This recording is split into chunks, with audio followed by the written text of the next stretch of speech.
'Tis true, we are live, whether you like it or not. Welcome everyone to another fantastic. Everyone loves it. A fantastic Wednesday. One of the best shows on the internet. This is Masculine Geek number 52. This was originally titled The Unholy Triumvirate, but as you see, there is only two special guests. We had a scheduling conflict, and the amazing Barry will not be joining us. So now we have the dynamic duo. And we have Bull Rush in his fantastic devil mask, and Nick in his aviator glasses. So, welcome to both of you, both Bull Rush and Nick, to the Masculine Geek number 52, and welcome to everyone in the chat. Who has been Atham? Who has been your most recurring guest? Probably you. Well, yeah. Hey, Atham, you know the drill. Look it up. Yeah, look it up, Atham. Look that shit. Go check out some search engine statistics on Masculine Geek. So welcome everyone in the chat and everyone who is watching after the fact in the future. So, gentlemen, Bull Rush, you look like you're searching for something. Everything okay there? Yeah. Awesome. There you go. I'm the only one not smoking tobacco tonight. Just drinking. Nobody likes a quitter, Vince. Who said I'm quitting? This is alcohol in here. He's No, TJ's focusing. TJ's the one that's quitting. What are you talking about? We're saying you with the smoking. You're not smoking. Well, I'm not. Well, I'm not quitting. I'm not. Nobody likes a slacker. I'm not. That's true. I'm not stinking up the house with that shit. Maybe one of these days I'll break out my own pipe. So, Dude, yes. the pipe tobacco really actually leaves, if anything, a very pleasant aroma in a house. That's. I recall that from my uncle, and then from you saying that too. So, what's up, D? What's up, Chris? Everyone in the chat. Once again, Atham, go look that up. Northern Captain Wild, V, Marty, yep. all you gentlemen out there in wonderful internet land. So, all right, let's get this started. So, the amazing thing about Twitter, it's both good and bad. It can be a complete retarded piece of shit and a waste of your time. It can also be a great boon and a fun time. And part of the fun is getting to meet different people and forging friendships and whatnot via the internet. And this is what we have done now. So both Bull Rush and Nick, I have not met in person yet, but I look forward to doing so. And we're here now on this internet meeting ground to have them talk about who and what they are and what they're about. So let's start with Bull Rush because he's muted. We're going to put him on the spot. with Bull Rush and Rob, because both of you have met. We've talked offline in a few other venues, but you and Rob have met and recently. Mm-hmm. Yes. I stayed over his house for a few days. Oh shit! How was that? Scary. That's what I thought. Yes. It was a love connection. Absolutely. That's right. Called lowered expectations. Well, I'm still in therapy, so. I was going to say just from the cat hair alone. Yeah. Well. Apparently, it drove Aaron away. So, but you persevered. You powered through. Yeah. Yeah, he's that was actually pretty fun hanging out with Rob, man. Got a nice house too. Cool. Thank you. Even nicer bikes. That was that Triumph? No, and the Indian. It was the Indian. God, that was beautiful. I love it. I want one. Nice. Yeah, I was looking at one a few days ago. I'm contemplating it. Rob, the bug has got me, so we'll see. You looking at an Indian? Yeah. Do it. Yep. Do it. Rob is correct. It's very sexy looking. Yeah. Yeah. So I may splurge and treat myself because I don't really buy myself too much of anything except for books. And you can't go wrong with another bike. How do I type the public chat? All right. You should have to go over and open up another browser window and go into the Masculine Geek YouTube broadcast from that. Guests unfortunately cannot do that from the StreamYard window. So go into the actual, click on it like you were going to watch it, mute it, pause it, and then pop the chat. Yeah. Gotcha. So That way you can see everybody talking shit. exactly. And you can talk And shit back. And you're a mod, so if you need to, it should be a hell of a show. Yes, Veldon, indeed. Once we get started. So, what bull rush is over here? Oh, nice. Now that is the literal. We're going to talk about Machete Twitter, but that's the literal Machete. Literal. I like it. I like it. And Nick, I forget. You started off on Twitter as well, correct? Yeah, recently. Yeah. Okay. I forget did we meet through Rob, or did we just start following each other? I forget, because I know I was reading your online small little quick flash fiction Twitter posts are amazing and they're funny as fuck. But we started following each other what, about 3 or 4 months ago. Yeah, something like that. You were one of Okay. the first people that followed me, I think. Okay. Yeah. Now you have a bit of a literary background, don't you? Yeah, a little bit. My misguided, misspent youth, I actually was going to, well, originally I went to college to become a minister. I was going into the ministry. Really? And yeah, well, I thought I was. And Okay. It's a So I different went type to of a- ministry now. I'm in a different Dude, you kind of should still get ministry the now. collar. You need the collar. You should totally put a collar on and the sunglasses. Yeah. It's a good idea. Yeah. Mhm. But yeah, I went to a small religious liberal arts school here in the South and majored in philosophy and religion, Okay. and quickly realized that the major part of it was kind of cool, even though it was, I would never advise somebody to spend that kind of money on something like that. But I enjoyed the reading part of it, and then, in order to make myself even stupider and less marketable, I left. When I got my degree, I went to graduate school for linguistics and literature, which was, it was cool shit to read and do, but it was, wasn't very. It's serving you well now. I mean, it just was as a kinda. part-time hobby. I mean, and Yeah, but I ended up because of all that, I ended up becoming a software engineer, and that's what my career has basically been. So okay. I know you've been doing a lot of travel for business lately too. And now is yeah, that? I've been doing that for a while. Okay, I'm going to assume you're traveling now because I can't see you as having curtains on your window. No, I'm in my house. Really? That was your choice? Okay. This is my. It doesn't fit you. Well, this is my. This is the one room left in the house that was still my ex-wife's decorations are all still up. So okay, gotcha. it's got the best light for The lingering. broadcasting, and I was too lazy to take all that shit down. Yeah, Match can fix that. Who can? A match. Yeah. There we go. A gasoline and a match. Yes. I think I'm just going to sell the house. I think. Yeah. So there you go. Just be rid of the taint entirely. That's right. Nice. I like it. All right. Now, where are you? Both of you, gentlemen. Where you? Bull Rush. Where are you located? Houston. Okay. You're out in Texas. And Nick, where are you?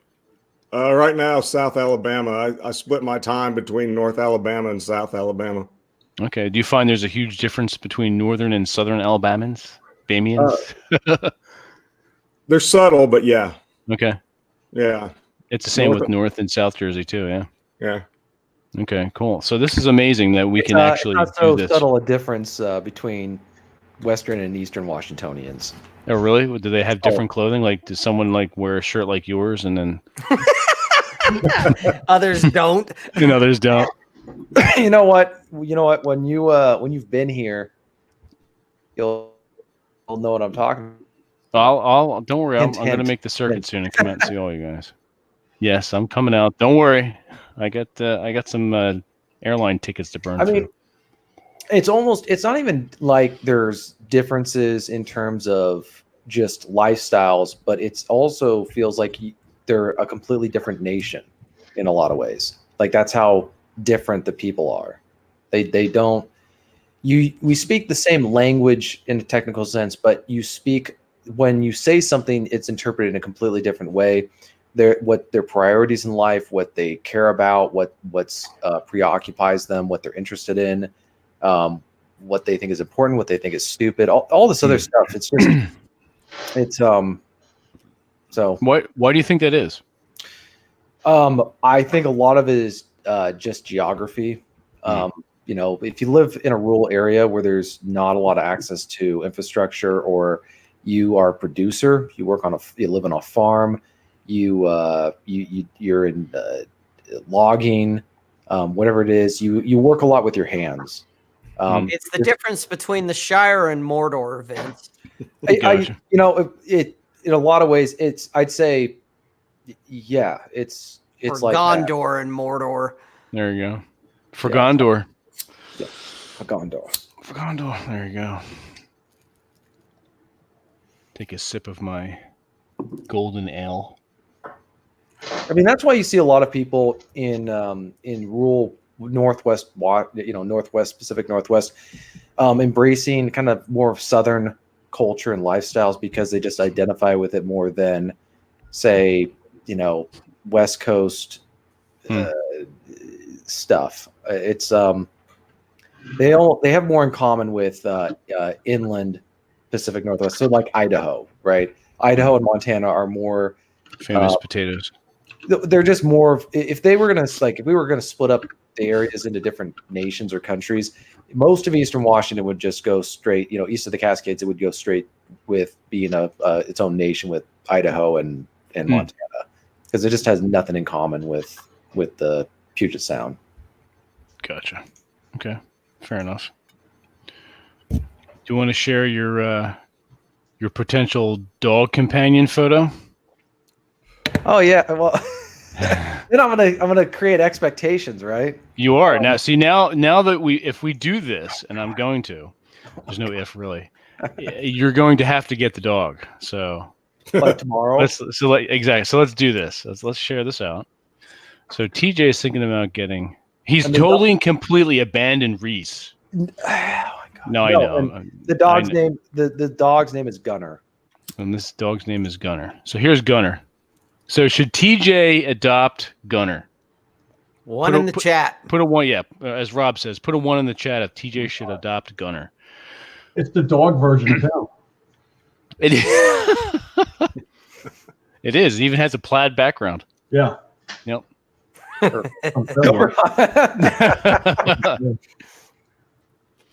There's 1-1. What the fuck, guys? Come on. 17 of you here. There we go. There's a delay. There's just a delay there, Vince. Delay. Okay. There we go. Hey, Red. So it's a Spaniel Akita mix. Oh, okay. That was my next question. And it's 3 years old. And it's a male. So was another thing, is I want to, Gunner, obviously you'd want to, that'd be for a male dog. There you go. See, now you have to do what I want to do when I get a dog and another motorcycle, is getting a sidecar, so we could put our dogs in the sidecar and put scarves and the fucking goggles on them. Oh yeah, it has to be done before I die. I'm gonna have a dog in a fucking sidecar. So basically, tomorrow I have to drive over and get this dog. Is what you do? Yeah. It's pretty much that thing will rip your face off. Next week everybody's gonna be like, "Where's the dog?" Exactly. Everyone in the chat's gonna be like, "Where's the dog? We want to see the dog." There we go. Go on. Never mind. No, I was going to say, how's the adoption process work out there? Is it pretty much standard everywhere? I mean, you pay a little fee and then you... I would assume so. I mean, I don't know what their restrictions are going to be, but I mean, there's an adoption price. It's like $175, which is, I got the money. But you hear that, ladies? Good looking and wealthy. There you go. There you go. That's right. So, okay. We'll see what happens. I'll keep you guys updated. You will all have to tune in next week to see if Gunner is going to be joining. That's right. Be laying out right on the bearskin rug by the fire. Gnawing on the bearskin rug by the fire. Or gnawing on some kind of fucking... TJ will be like you do with the cat. He'll be like, "Stop that. Stop it. Stop it." Oh, yeah. No, in the wintertime, Mowgli's not very... Active. He's just passed out on the couch now. Hey, what's up, RR? You just joined the chat. Good to see you.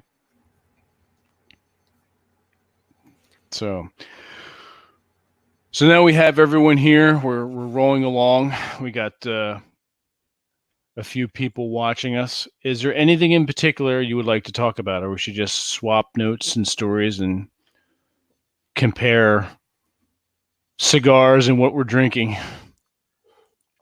I want to see the dog taking a shit right on that carpet in the background. Why, Chris? Why does it always go to defecation with you? He's got a thing. He does. Yes. It's as long as he doesn't ask anyone for a Cleveland steamer. I think we're going to be okay. Or a All right, blue so waffle. exactly. So we were talking briefly before the broadcast about what we were drinking and smoking. Rob has a champagne tonight. I believe he does. Yes. Yes. All right. Cool. Borush, what are you drinking and or smoking? I'm smoking a hand-rolled cigar by some guy I just met. He just opened up a cigar shop about 10 minutes away from me, and okay. he rolls these himself. He doesn't have anybody else except his wife helping him. Oh, And, nice. yeah, he's got like a little cigar lounge and stuff. It just opened up probably about 3 weeks ago, and figured I'd go over and see what they had. This is Cool. it's a triple wrap. I like it. Yeah. Triple wrap. It's How's really- the flavor on that? Good. Oh God, it's nutty and sweet. Nice. Nice. That's an interesting mix for a cigar. Okay, I like hey, Nick, it. got one for you, buddy. Bullrush introduced it to me when he came to Salt Lake. We went and had cigars over the weekend when he was here. Went down to one of my favorite cigar shops, and was telling him about the Olivas and whatnot, a couple other ones, and he bought a whole bunch of different types to try them out. But one that he introduced me to that I'm like, holy shit! It's called the Opus X or the Opus 10. Opus X. Yeah, you need to check that out, Nick. That's Oliva? No, this is not Oliva. It's called Opus, like Okay. Magnum Opus, but it's Yeah. Opus. I think I've seen those somewhere. I Opus remember that name. X. It's an Arturo Fuente. It is Nice. Okay. fucking phenomenal. Is it sweet and nutty like Bull Rush or what? It's smooth and creamy like TJ. Jesus Christ. So we were going there now, are we? They're all a bunch of degenerates. Nice. Yeah, but No, we're lovable degenerates. Seriously, Nick. I mean, I love the Olivas, which, by the way, this is one of the ones that Bullrush sent me. Yeah. And you're right, Bullrush. It's more robust than the standard Olivas that I usually smoke. I get where you're coming from with I these. can't do those, man. I got to work myself up to those. Yeah, this one I'm getting a little kick from it. It's like, Is that like whoa. a good after dinner cigar? Yeah, think? I would say so, or a wet your palate before dinner cigar type of thing. It's got some Okay. punch behind it. It's a lot more flavorful. It's it's like the name. It's robust. It's like, holy shit. I thought it was going to be very similar to the other Olivas that I've done. This one's got a little more power behind it. Okay. So it is definitely a good cigar. I'm very, very pleased with it. Very happy with it. Yeah, it's not a training cigar. It's not one that you start with. That's for sure. Okay. But that Opus X, Nick, I'll tell you what, it's actually my favorite now. Oh, yeah? Try that. As much as I love the Olivas, man, I'll tell you that the only thing that I've had better than that Opus X was the Cubans that I've had. And I bought that's a whole it. box of Olivas just so I could be like you. Now I got to buy a whole box of You're going to spend a lot more for those Opus X's, though. I'll tell you what. killing my That travel was budget, a man. fine fucking cigar. I'm telling Rob, you what. you trendsetter, you. It was a Nice. gorgeous cigar. I need to go back and pick up some more of them. I'll have to try They them. were that good. Just smooth. It was just like, oh shit. The last time I had one this smooth was Cuban. This one's So- smoother, Rob. This one's smoother. Really? Wow. Well, it's not like I can just go down to my local cigar shop and buy one of those. So just, rub my face in that one. Why don't you? Well, Boris is going to send us some. So yeah. What are Why not? friends for? Yeah. Yeah. Bull Rush is Donnie Darko right now, and He's the devil. Catwoman. That's more like it. That's it. There you go. And Nick, it looks like Mick Tubis, if I Michelle said that, Pfeiffer? pronounced that right. He said Opus Opus Extra Extra hard to get. Yeah, he's not wrong. Michelle Pfeiffer, cat lady, or Halle Berry, cat lady? Yeah. Which one? Both. Yes. Equally. Yeah. You're it's a win-win. Exotic blend. There you go. Kind of like your multi-cigars. Your multi-wrap. Now, before my next couple questions, Nick, what are you smoking? And then we'll get to TJ too. I'm smoking one of those coffee infused Macanudos. It's kind of aren't they addictive? They're so good. I'm coming off the flu, and I was telling Rob the other day I couldn't beat it with medicine and rest, so now I've been drinking and smoking to try to, get the flu out, and it's working. So they did before the smoking ban. There you go. Well, exactly. I was just gonna say all these super bugs everyone talks about, they weren't a thing before the smoking ban. That's right. Hot toddies and everything. Shit. Yep. That's right. So, indeed. All right. Now, TJ, what's in your pipe? It is Old Toby, the finest Old weed Toby. in the South Forest. Nice. Very cool. Very good. And it's amazing. I got some tobacco new from the local store that was on sale, and it's supposed to be this good quality stuff, and I think it is. It's just I've been spoiled with this stuff from the county squire and all the other stuff that Joe and the other guys sent me. So now it's like that's a problem with developing fine tastes in liquor and food and tobacco. You can't go back to anything less than the best. Okay, Yeah. so if that's the case, TJ, don't ever take up women. You're in trouble. That's right. You'll never go back. Yeah, too late. Oh, really? Do tell. You have a story for us there, TJ? Oh, God. Here we go. He's ignoring. It's like, what? Who, me? just stick with 4s and 5s. The art that of the have, takeaway is what he's doing. There you go. He's doing the art of the personality takeaway. Joe, what's up? Conk. And let me for the latecomers, let me reiterate. Barry had a scheduling issue, so we'll bring him on at a later date with these other two fine gentlemen again. So there'll be a unholy triumvirate round 2 when we can find the time. So don't worry, have patience, have faith, and enjoy the show as we have it now. So there, I'm very gotta poop the dog. Bull Rush, right. Conk, this one's for you. Bull Rush has got to poop his dog. So with Machete in hand, so don't ask me what that's all about. But speaking of Machete, threaten the dog. yeah, right. He's like, you better take a shit, you Fucking bastard. shit now, you son of a bitch. You little bastard. So there's something going around Twitter I haven't quite wrapped my head around, or maybe I haven't delved too deeply into it. There's this a thing called Machete Twitter. Can someone explain this to me? Nick, you want And to use small words. Pretend I'm a little retarded kid. Well, you are a little retarded kid. Well, that's true. But just go for the, Nick, you want to for do the the lead honors? painting. Yeah, go ahead. Just what is this? Machete Twitter is just about hacking and slashing, man. Hacking and slashing what? Whatever. Bullshit that's going on Twitter. It basically started. Somebody that I follow on there who I can't remember who it was now, but he's there were several people I followed in the same week were all posting pictures of them with machetes or something. And that was the same week Rob and I were at Bull Rush, were like just slamming on all that patriarchy stuff. Well, I was going to say we were taking okay. pot shots at TradCon. And everything, and I'd written some stories, the coach stories, and so I was tired of all the bullshit and all the posturing, so we were just like, hey, Gotcha. Machete Twitter for me was just like, poking fun at it. fuck all that shit, and I'm not I'm not helping you blow up your bubble. Okay. Right.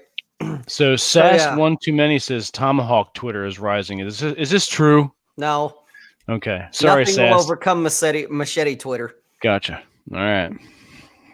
Yep. Gotcha. So yeah, so Twitter that's could be a subset of, it could be like a subgroup of Machete Twitter, couldn't it? Okay. well, yeah, it could be. Absolutely. They could be specialized. They're like a specialized unit. They only go in for one You'd be like- particular niche. Yeah, what a TikTok. They could be special forces. There you go. That's right. That's pretty. So fun. yeah, Okay. that's what that was. Machete Twitter was the response to a lot of tradcon nonsense, a lot of patriarchy, and when all of that was kind of going on, which I haven't seen a lot of that lately. Either I'm not paying attention or they've gotten a little quiet. Yeah, Because it seems like it's colonic and enema Twitter lately. Well, and Barry was also, that's when Barry started in on the Power Dads too. Which was Yeah. Oh, okay. Poor Trent. So sad. Jesus. Poor Trad, so sad, no shit. No, Trent. Trent. Yeah, Oh, and Barry- Trent. Trent. Yeah, and Barry's character and some of his stories. Right. Oh yeah, the guy that was the what was he? The power dad who Yeah. was the speaker and blah blah blah. Trent's mine. Trent's mine. Oh, Trent's yours? Yeah. Oh, yeah, sure. Okay. Barry's all the man. Camp Gramps and Yeah. El Barry. Presidente. Yeah. Oh, And yeah. right now we got everybody getting unstuck. Literally. Mhm. Oh shit. Yep. So yeah. It's just a matter of taking pot shots at the lunacy and the stupidity that is going on Twitter. Hmm. We're Well, basically that's- going Spurg. Jesus. Well, that's Twitter in a nutshell, anyway. Yeah, pretty much. I mean, it's just a place. I don't take it too seriously. No, you can't, and that's why No. we're making fun of them. We should have a spurred button, like shit. the old commercials. I got to ask a question. And maybe this is me. Oh, go ahead. No, Boris was just reiterating the Spurg button. Yeah, go ahead. Be brief. Oh, wow, damn. God damn, it's Jesus. like he's been on the show forever. Yeah, right. Or been watching it forever. That too. I guess my question is, I'm not much of into the trolling of. Curious what the Hmm. what No, the I don't know what I mean I guess I can see how it's easy to make fun of people who take themselves too seriously. I guess that's Mhm. is that the That's Gotcha. pretty much what it is for me. Yeah. It's guys taking themselves way You're too just taking seriously. it They're more. buying their own bullshit, and unfortunately, you're getting a lot of new guys or whatever, a lot of guys that don't know what's going on. They're seeing these guys taking themselves way too seriously, and a lot of them are starting to go, "Gee, maybe there's something to this," and it's like, no. Don't go down that rabbit hole, guys. This guy's got to stick up his ass. Don't worry about it. And it's taking pot shots at the guys that are just way too serious on Twitter. It's like the black coffee guys, the cold shower guys, the fucking list guys. It's just guys that take Twitter way too seriously and take themselves way too seriously. My big thing was the whole concept of patriarchy and how it's being presented. Yep. And I realize I'm too much of kind of like a geeky academic in a lot of respects, but as Rob and I have talked about, the whole concept of patriarchy to me is null and void in all of the West, and especially in America, because a patriarchy historically was a society or a civilization where men truly did have all the power, and that translated from the legal system and the cultural power structures all the way down. So if this were a patriarchal civilization, I could, pull my wife through the market square by her hair, and nobody would say a word about it, and I wouldn't catch any flack for it. Right. Whereas the reality is, if I did that, in our most populated cities, God knows what would happen. So there's a difference between saying it's important to be a good, strong man and lead your family, right, to elevating it to, I'm a patriarch now. Yeah. Yeah, I think that what bothers me the most, or not bothers me, but what I think people are confused about is they're trying to use terms for a context that doesn't exist, like you were just saying. Because back during the word patriarchy, and patriarch comes from Roman stuff, those guys could kill anyone in their household. Like that was the amount of power that they had, and that authority was respected by Roman law. And so, not saying that that's what should have been happening, but that's when they used the word patriarch. Then that was a man who was literally lord of the manor, king of the castle, who had immense power. And the reason why it's called LARPing on a lot of things is because it's almost like a guy who's trying to live in a world where, according to rules that don't exist. And so, Right. I think the problem is that they're not. The challenge is it's so depressing to tell people, it's almost like you're about to go over the top during World War I, right? And a lot of them are not going to make it, and you're trying to come up with a reason or justification or a motivational thing to get them to go over the top. Now, but it's not framed that way because it's much harder to do because it's not as empowering. It's telling them. And here's the other thing that it really occurred to me. We're living in a situation that most men would not have lived in their culture and society because it would have been just wiped. They would have been killed, wiped out, right? Like the think about a society that's been conquered by another foreign power and had the amount of changes imposed on them the way it's been imposed over the last 50 years. The men would have died in battle before that ever happened. They don't experience that kind of stuff. And so we're experiencing what a conquest looks like without having to die first or anything like that. Like the fight was all ideological. So right. I know that's not the most uplifting thing to say, but I feel like it's one of the things that men, I think, struggle with is understanding what's really going on. And some people like to talk as if there's still a fight going on. Right. And there's like a lot of like that side of whatever, the manosphere, whatever, turns everything into a heuristic, right? So it's not like, oh, you need to think of yourself as a patriarch because you need to reclaim this personal strength in yourself and in your family. And it's conflating two different ideas that don't really work and don't really exist. So I think that's the big problem there is that, once everything starts becoming a heuristic, everybody over there is living in like this binary universe where everything is either sign or absence of sign, and that's all that matters. And they're losing out on what you said, which is the context. Right. And going that heuristic route is fine for people who are, literally stuck and need to get their ass in gear.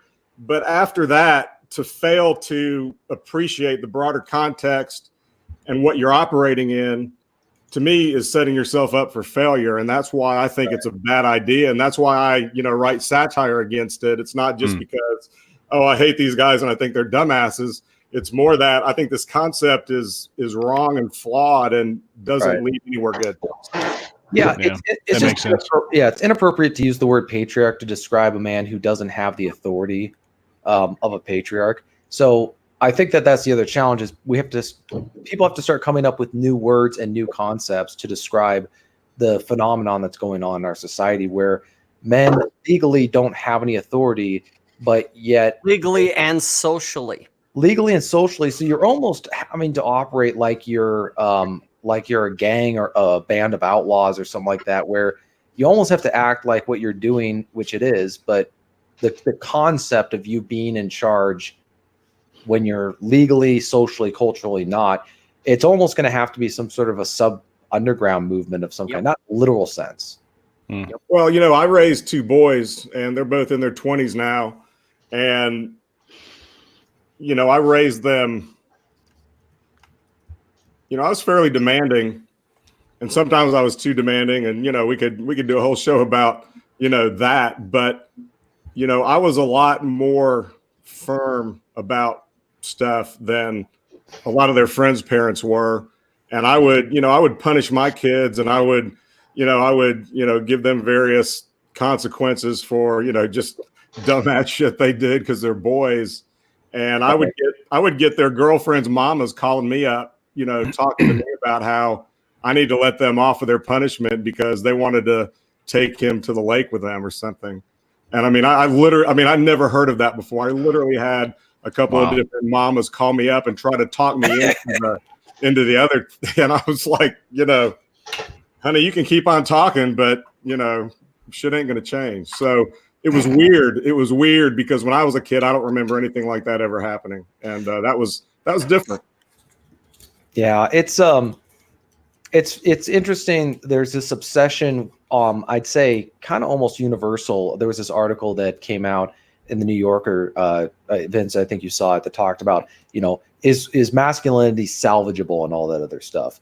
And they were doing all these interviews, but it's as though for them, the only time period that ever happened, like the world began in the 1950s, and any concept of masculinity, any concept of fatherhood and patriarchy, whatever, just never happened. As if the Egyptians didn't have their concept of masculinity, as if the Athenians and the Spartans or the Byzantines, like these other peoples didn't. Nothing existed before 1950, Yeah. TJ. No, that's right. All everybody wants to talk about. Well, you got to look at who's saying it first, though. Yeah, it's people who grew up in that time period and won't shut up, die already. Well, you think about the Old Testament. When I think of patriarchy, I think about the Old Testament and Abrahamic religion, and even Abraham. God told him to go kill his kid. He didn't know God was going to tell him to quit, but he didn't get any backlash from the women in the community. About how, you're a toxic male. It's like, oh, hey, if you want to kill your kid, kill your kid. It's none of my business. And you think about how people valued their hierarchy and their structure, and how men were really the center of existence back then. Right. And there's just no way you can compare that to today. And I admire people who want to rebuild that, but they're not going to rebuild that. No. Well, they're not going to rebuild what's been destroyed, but I think that the problem is that they're trying to rebuild at a time when they're not in a position of control and power to do that. So it's almost like you're not in charge, so you're going to have to be sort of like an outlaw. You're going to have to operate outside of. You're not going to operate the way they're doing stuff out in public. It's going to be almost like some subculture where it's going to be for very unusual people, which is another issue you're going to have to deal with. Which is weird because it's these guys would have been considered. I don't know. We're seeing a really weird transformation where the rebel is now the conformist and the enforcer of morality. It's just a different form of morality, and the person who's being the scoundrel and the rascal and the rebel is now somebody who wasn't. They didn't change who they were. The rules just changed, right? Right. And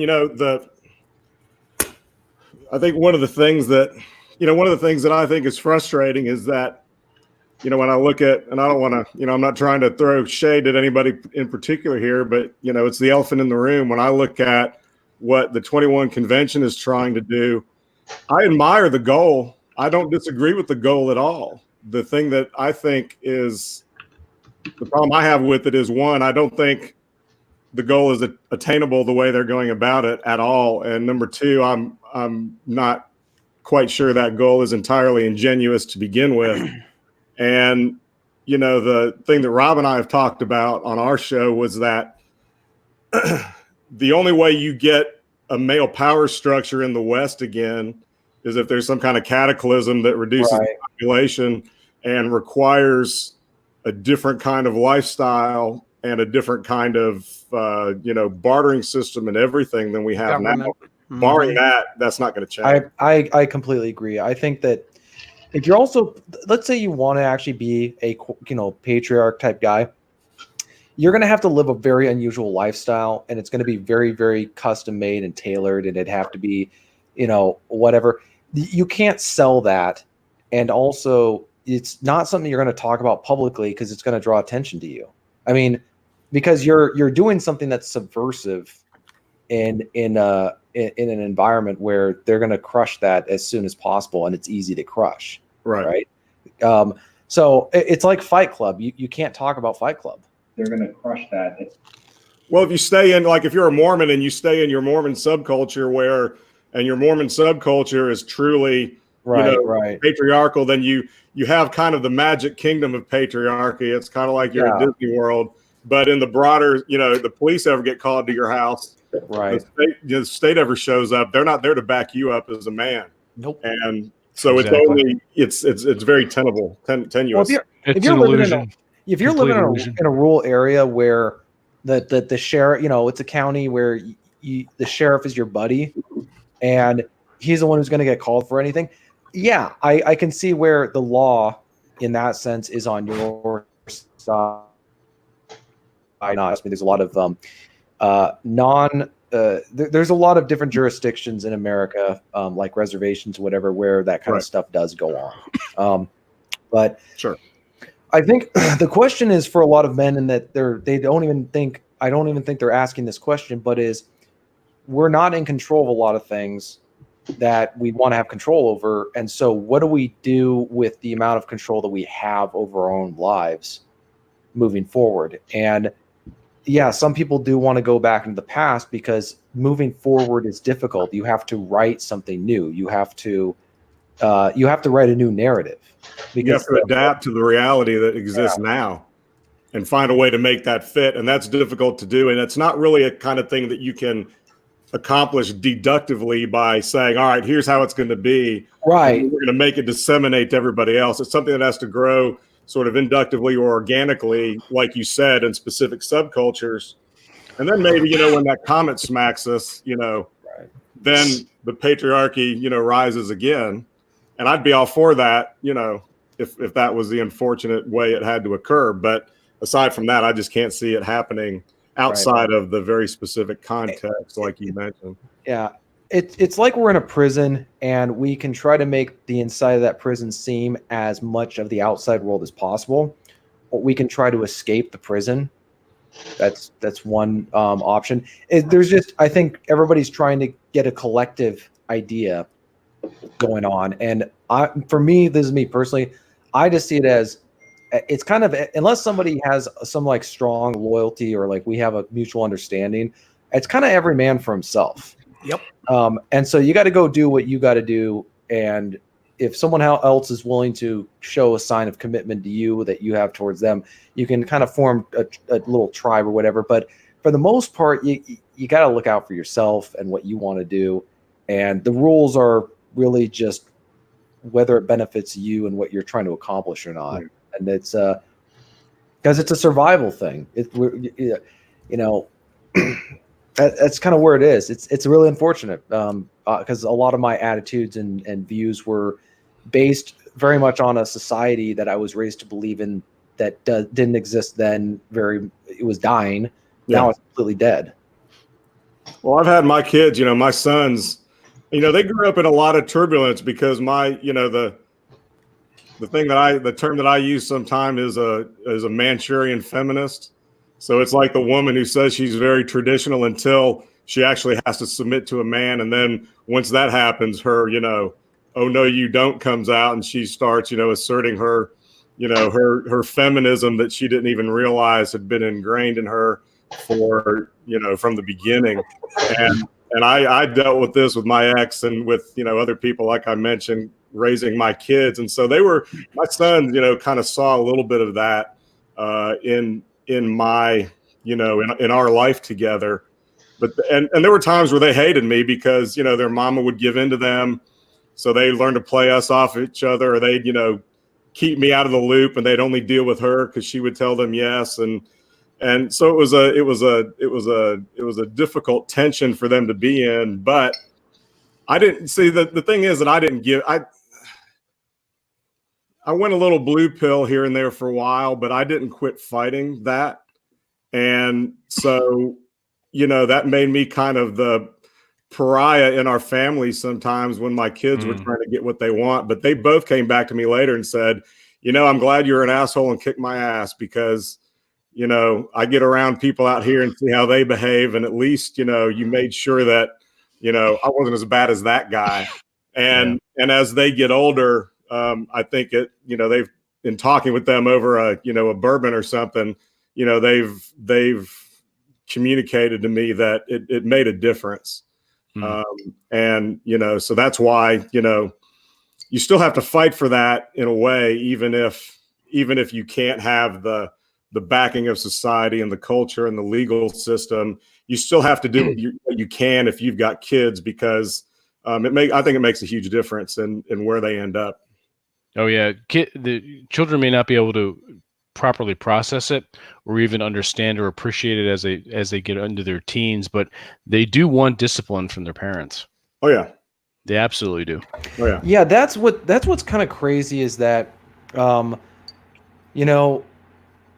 lot of kids. This is something that I struggle to understand, but when people do things, a lot of times they're actually wanting you to stop them, because it shows that you care enough about them to actually to stand up to them. Yeah, and so with kids, ultimately do want your attention. That's true.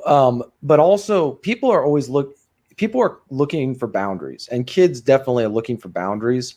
And they actually resent, because I know a lot of dads and moms as well, who kind of play buddy with their kids, wouldn't stand up to them, wouldn't challenge them or whatever. And the kids absolutely resented that. Oh yeah.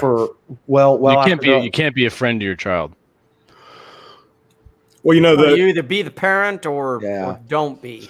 What I think is really happening, the way I look at it, is that I think that kids are looking from, the most significant male in their life, which is their father, assuming he's there, or whoever's filling that role, the same way essentially that women look for strength from somebody they want to date. They want, the kids want to know that you're strong. That's at a level that they don't understand. And it's not so much that they want limitations placed on them, although they do, but it also gives them the security to know that, hell, if I can push my dad around, what's some, dude who comes to the door going to be able to do? It is. It really is a shit test writ large from your children. Absolutely. Exactly. Yeah. Right. Well, and it's interesting you guys brought that up. Going back to a previous comment that came in off of Periscope, Sub Houston said, "Why don't men just agree to only breed with women who will support a male-dominated society?" Hashtag Darwin. Well, the problem is with that, number one, thirst. Okay.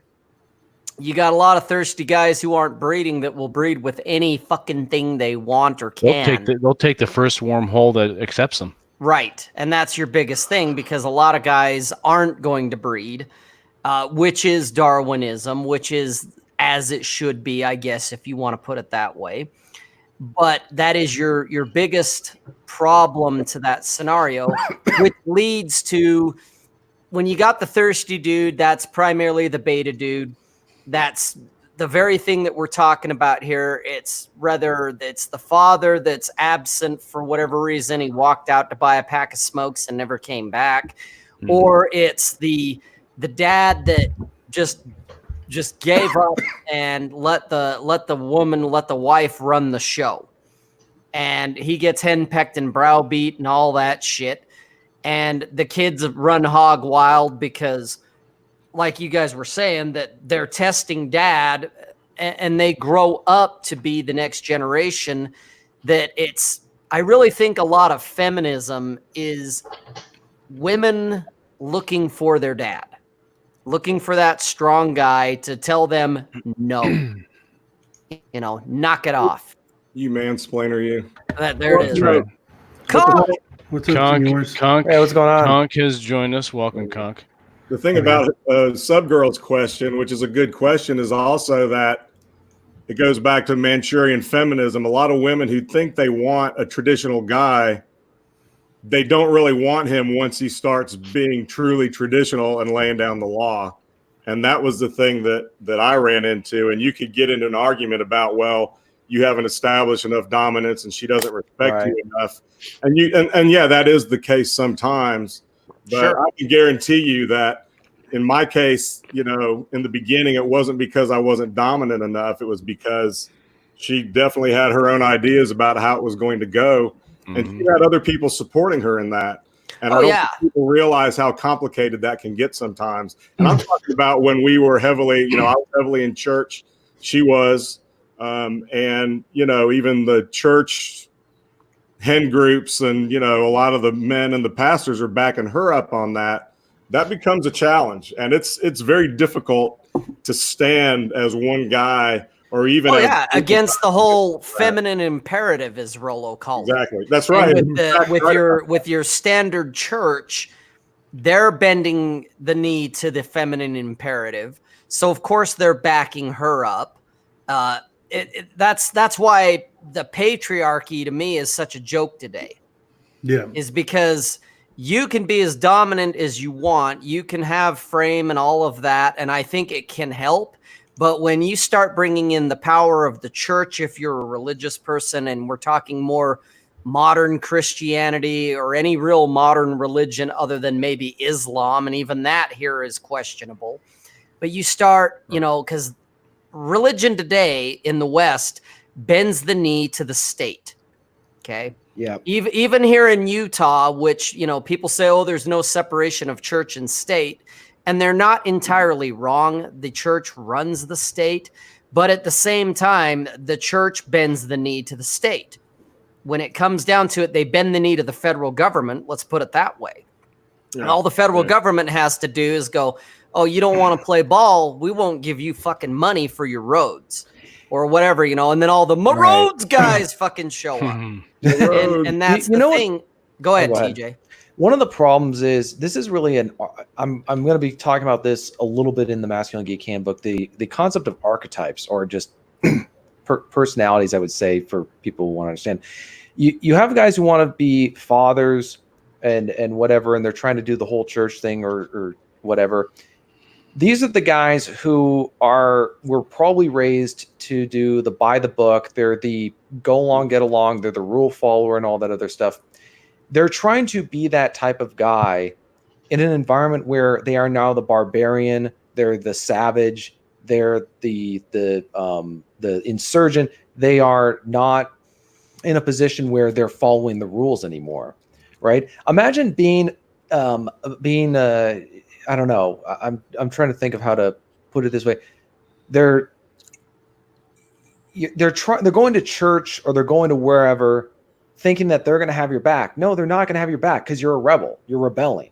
You're not submitting to the feminine imperative. So as long as you're not going to do that, you have to either change your mentality of thinking, I'm okay with being an outcast, of being the outlaw, the one who wears the wolf's head and all that other stuff. That's the mindset. And they're trying to reconcile their mindset of being a rule follower and a law-abiding citizen with their desire for things that are now outlawed. There you go. You nailed it. That's a good way to put it. Yeah. Agreed. I think one of the best ways, and from what I've noticed, is like the church cares a lot about the culture around it, and it's almost a reactive force, right? I don't know if you guys remember Rollo talking about Christian kosher, where it always tries to absorb the church, but try to put a special stamp of approval on it. Yeah. Right? It's always trying to bow down to whatever the culture of the day is, like, oh, these people want rock and roll. All right, we have Christian kosher rock and roll. Oh, these guys want cool t-shirts. Well, Christian cool t-shirts and all of that kind of crap. And I see it more of, especially when you're looking at it in that method, like the church really is just big church is big business. Like they have the exact same things. They're both always has been, broke, right? Yeah, exactly. They follow the same tenets. To get that tithing, and so we better pander to the message, otherwise we don't fill the pews. Except they don't have to pay taxes. Their currency is butts and seats, and they'll say whatever it takes, right? Well, yeah. When I was, when I was in the 80s, when I was, I actually worked as a youth pastor for a couple of years, a couple of summers, and then a few months, really. But the churches were all building. I don't know if they're still doing this or not, but they were building Christian life centers, is what they called them, and they had, a lot of them, they would have like a little roller rink in there, a little bowling alley, all kinds of shit, so that kids would have some place to go on Friday and Saturday night that wasn't hanging out in a parking lot drinking beer like I did when I was in high school. But what ended up happening was, as soon as those kids hit their teenage years and could drive and had friends that drove, they would go to the Friday night shit at church, and then afterwards they'd be behind a movie theater somewhere drinking beer and smoking dope and doing whatever. And that was just the way it went. And the church was always raising money. All the churches I ever went to, which were large mainstream Protestant churches, they were always either raising money to build one of these things, they had just built one, they were in the process of building it, and the whole thing was to try to get, ostensibly to give kids a place to go, but the other part of that was get more people into the church to give more money in order to more butts and seats, build more stuff, right? And it's all relevant to whatever the culture was. Like when you were doing it, the cool thing was bowling alleys, right? Now you see a bunch of places with like their own TikTok and Facebook accounts and buying a bunch of Xboxes and Mario Kart. Yeah, put in there to try to get kids to hang out as much as you can. Yeah. Wow. So it seems like you, me, and Nick, because I come from a church background as well. You're probably the one of the two guys who, if I told you some of the stuff I've seen, you wouldn't be shocked. The other people don't believe me. So, I've seen everything. I've worked behind the scenes in the church for 5 years. Yeah. So, pass the plate. Yeah, exactly. Here you go. Plates right here. Well, and the Thin plates, not pass them. Yeah, right the Patreon plate. Yeah. So it just seems like for masculine geeks listening, the mindset is now you're a rebel. You're outside the system. You don't have any support system anywhere. Nobody's going to have your back. You are truly on your own. And that's not saying that because we want it to be the case, but because if you try to be accepted within these institutions, you're going to either have to change or you're going to get thrown out.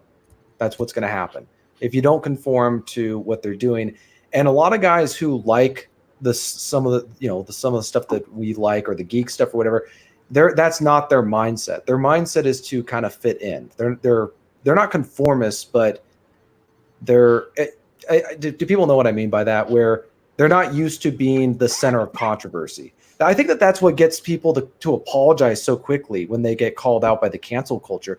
They're so unused to being the one in trouble because they don't cause trouble. And so they assume that when they're called out, they must have done something wrong. Yeah. Yeah. Mm-hmm. I see that, but I also see the church going both ways. Where I've seen just as many churches like praising SJW culture as there are worshiping Fox News, right?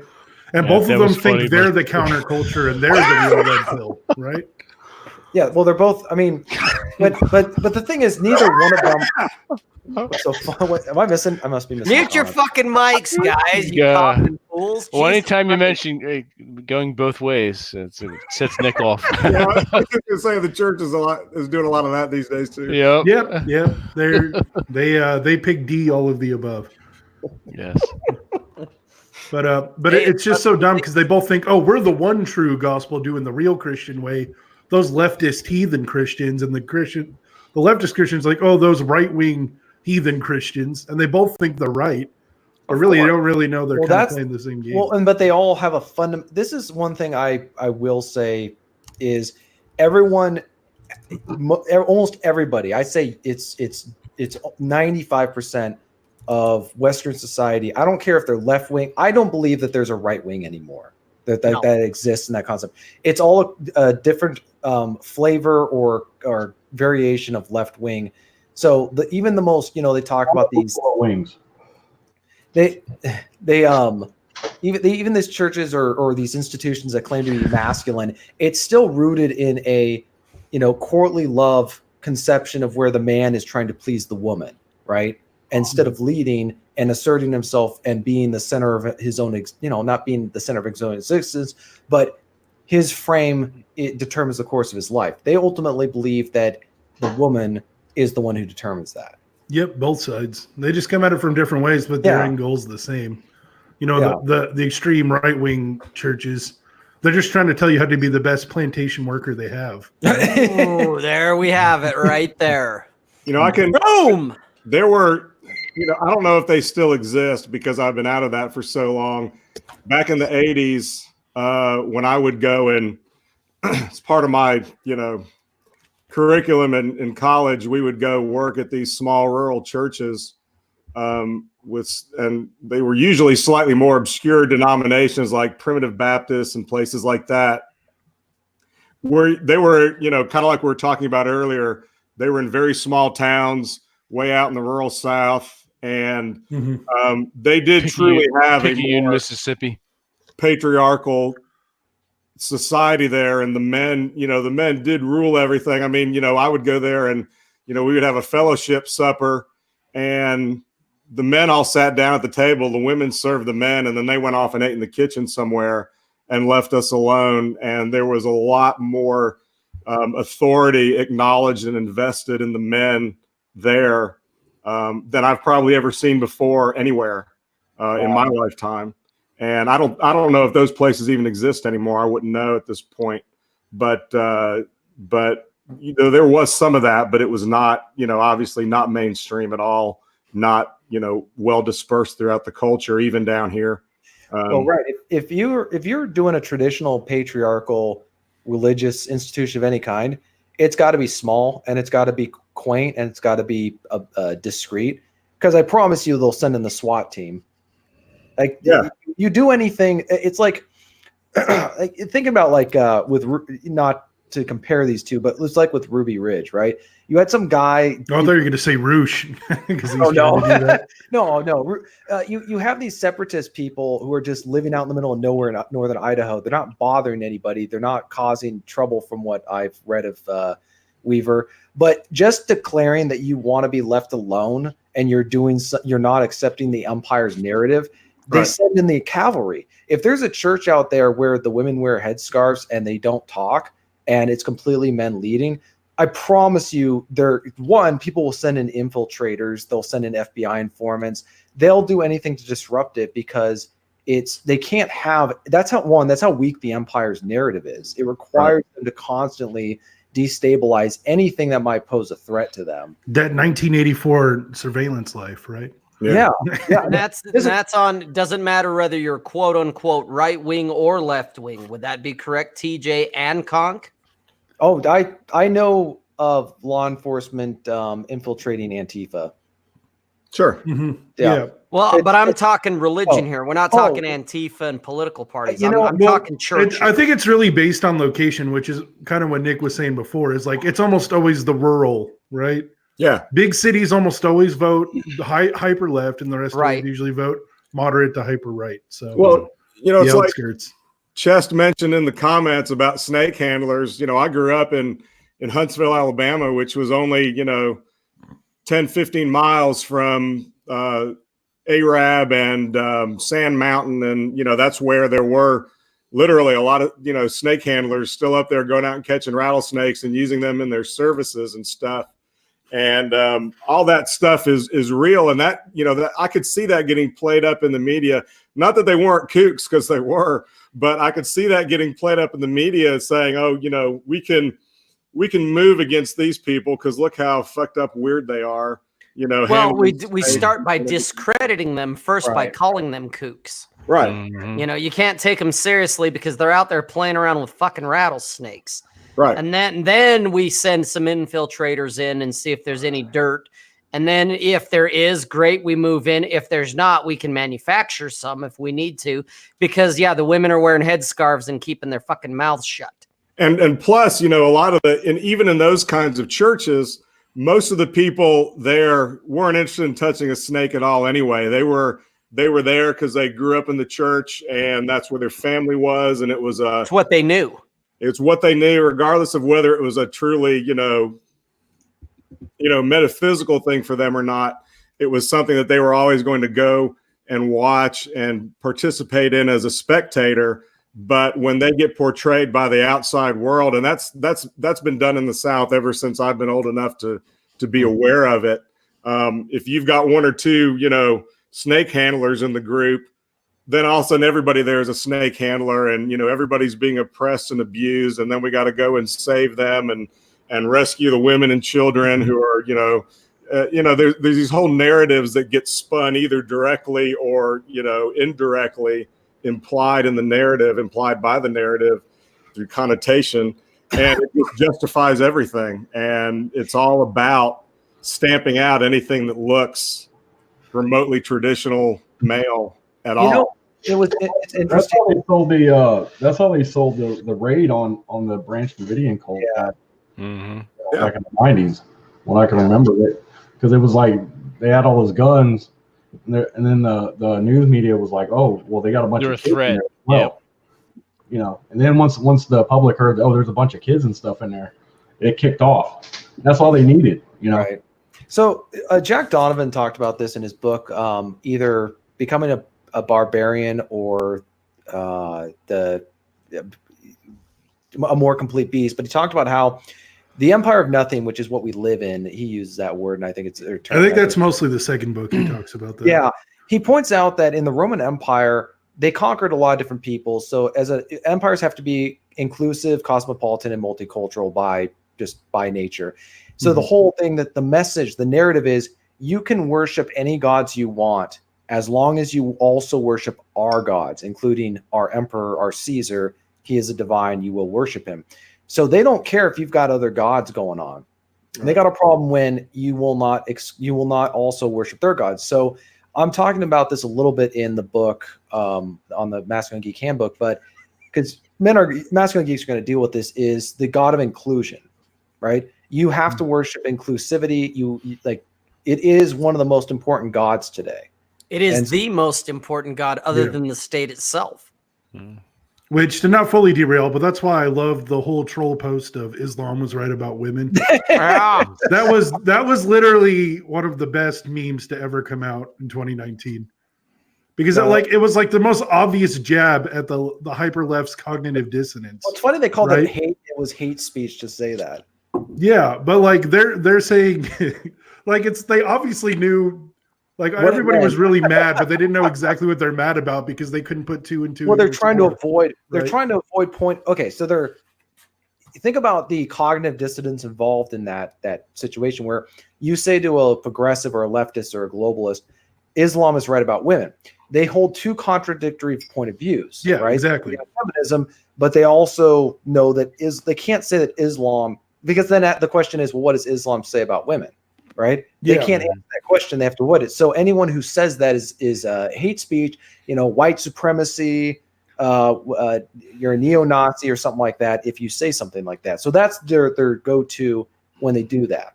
And plus, when they talk about Islam, if you hear a leftist talk about Islam, until you challenge them, they say it sounds like, a slightly quaint religious arm of the Democratic Party, until you really start pressing them.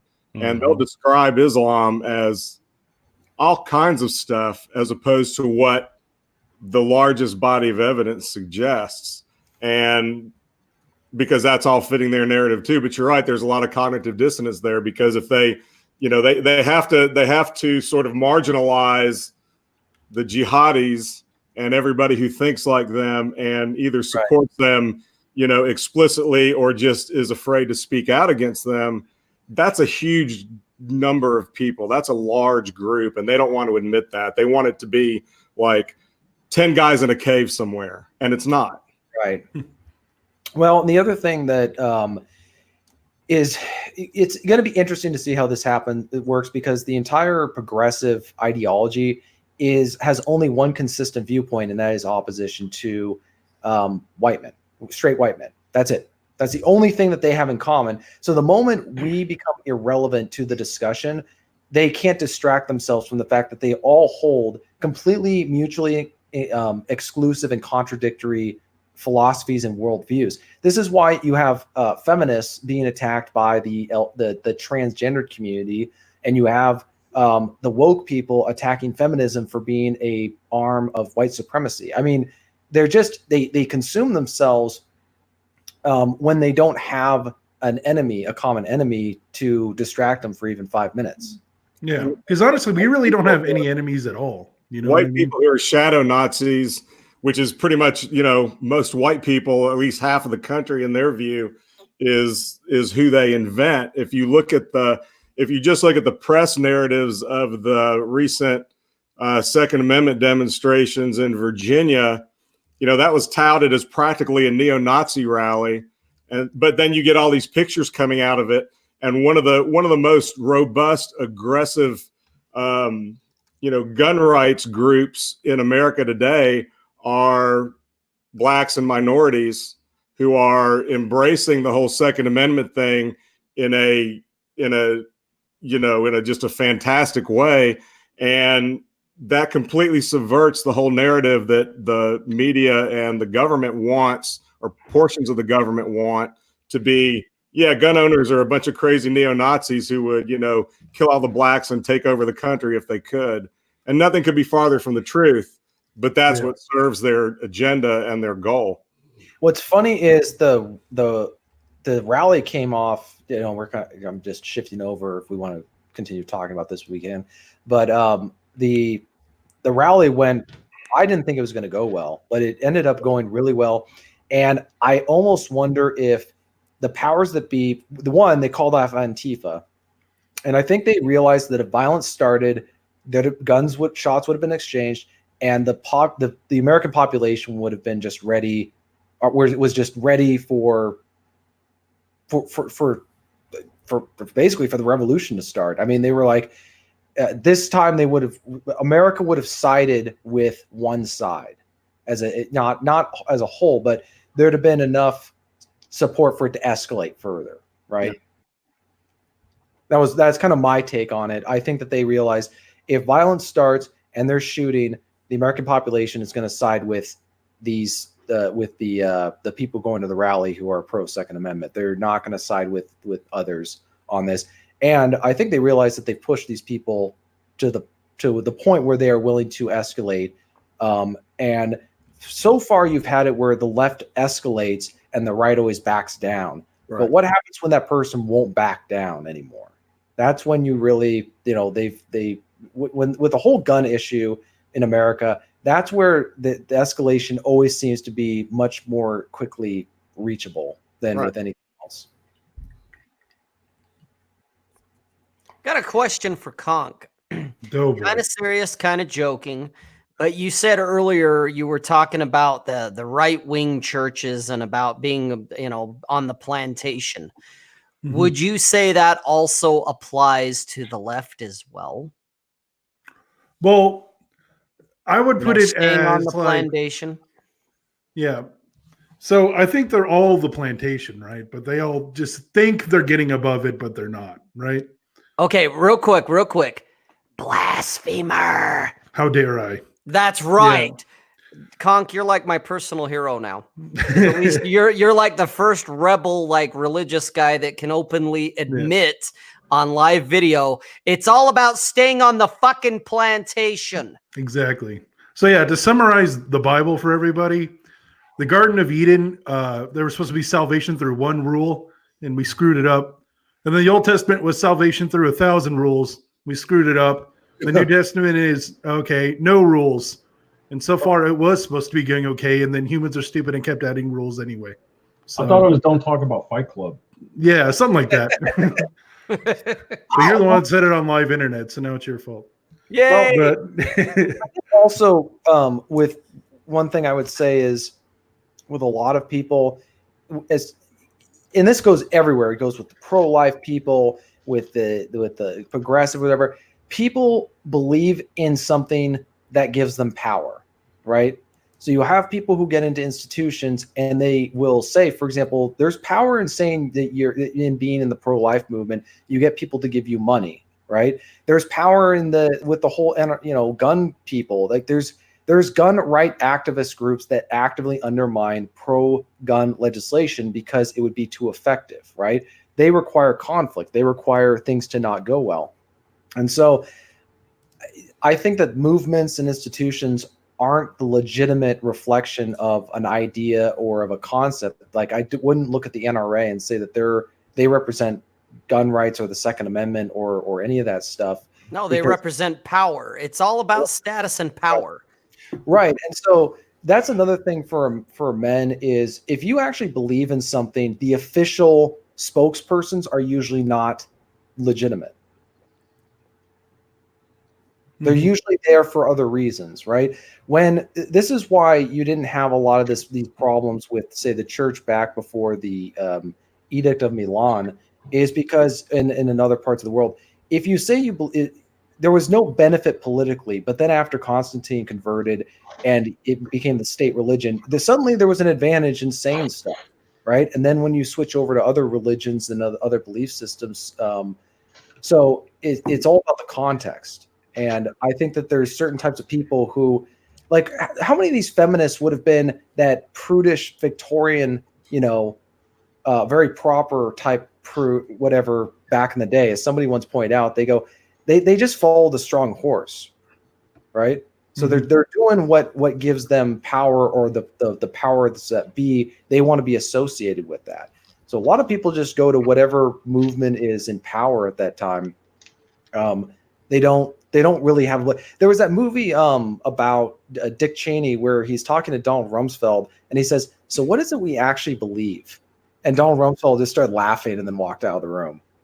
And the whole point of that scene was like, we believe in being in power, kind of like that line from Shooter. There's no Sunnis and Shiites. There's no Democrats and Republicans. There's just haves and have-nots, right? That's it. It's just power. Yeah. Yeah. I mean, that's kind of the Nietzsche thing I think I talked about when I was on here in September. Was you have the slave morality, the master morality, and then you have the Ubermensch. Then it's basically the rule followers, the rule makers, and then the guys who are totally trying to unplug from the system of rules. Right. Yep. Like, I'm not against the idea. There's certain rules or ideas that I'm not against. I'm not doing them because someone else is telling me to do them, right? Or stuff that I'm interested in.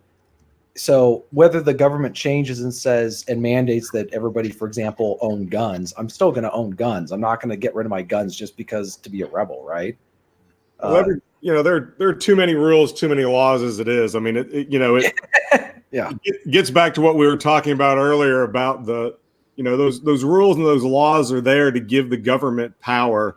They're not there to benefit us. It's there to give them a reason to arrest you, to stop you, to detain you, to levy your paycheck, to whatever. Yeah. It's all buffers so they can stay in their chair, right? That's it. Right. It's all about status. It's all about power. And that's one of the real reasons why, something like, we're going to save the West for patriarchy isn't going to work, because that whole power structure is not something that can be defeated by a bunch of guys who all think the same way and they just have a bunch of kids. Right. That's not going to undermine that structure. That's I put it earlier in the chat. It's all of these people like make women great again and bring back the patriarchy and all that. It's trying to make the horse drink. Right. Right. right. You can't make the horse drink. Right. I think that the difficulty, and this is something that I struggled with personally, so maybe I'm also just reflecting on that, is that at least for me, this is for me. I don't know if this was for other people, but growing up, the narrative that I internalized and I really liked was not applicable to the time that I live in now. And so people, when you have expectations and they're not met, there's anger over that. And then there's also the question of, do you really like the world that we may watch the West decay for the rest of our lives. It may have collapsed tomorrow, and we don't have any control over that. I honestly do not want to spend the rest of my life watching this stuff die. I would prefer it die tomorrow. So my struggle is, what do I do while these things are falling apart? If the decay is slow rather than a rapid decline, because at least when there's the crash, you can then move on to something else, right? When the Soviet Union crashed, it was like, okay, now we can actually, it would have been, I'm not saying it would have been great living during that time period, but at least you're like, okay, we now know where things are going, especially if you knew it was not sustainable. It's always hard for the survivors after something to kind of keep going on, because you're like, well, what? I think the question is, what now? And I know a lot of men listening don't care about what goes on around me, but the reality is it can and will affect us. It'll affect what we're allowed to do. It will affect our ability to have friendships and relationships with people, because they're all affected by the decay. Their ideas, their beliefs, the things that they assume to be true or not. And it's very difficult to deal with someone whose perception of reality is that out of whack with what's actually going on. Yeah. And, the thing that, because I've had, everybody knows I'm nobody's guru, but, I've had my sons and some younger guys that I work with, and I lead a software team that's mainly made up of men, younger men, in their 30s, who, they do bring this stuff up with me. The thing that people don't understand is that, yeah, you may not be able to live with the kind of absolute or more absolute freedom that, we had maybe 200 years ago. But if you're smart and you make good decisions and you don't allow yourself to be led by the nose, either by women or by ideologies, you can live pretty independently and live pretty well in America still. You're just having to, you're having to dodge the rocks, and you're having to, sort of roll your own version of what that freedom is like and be smart about it. And you can still do that, but you're not going to get like support from anybody. You have to do that You're on your own and with other like-minded individuals. And that's really the best you can hope for.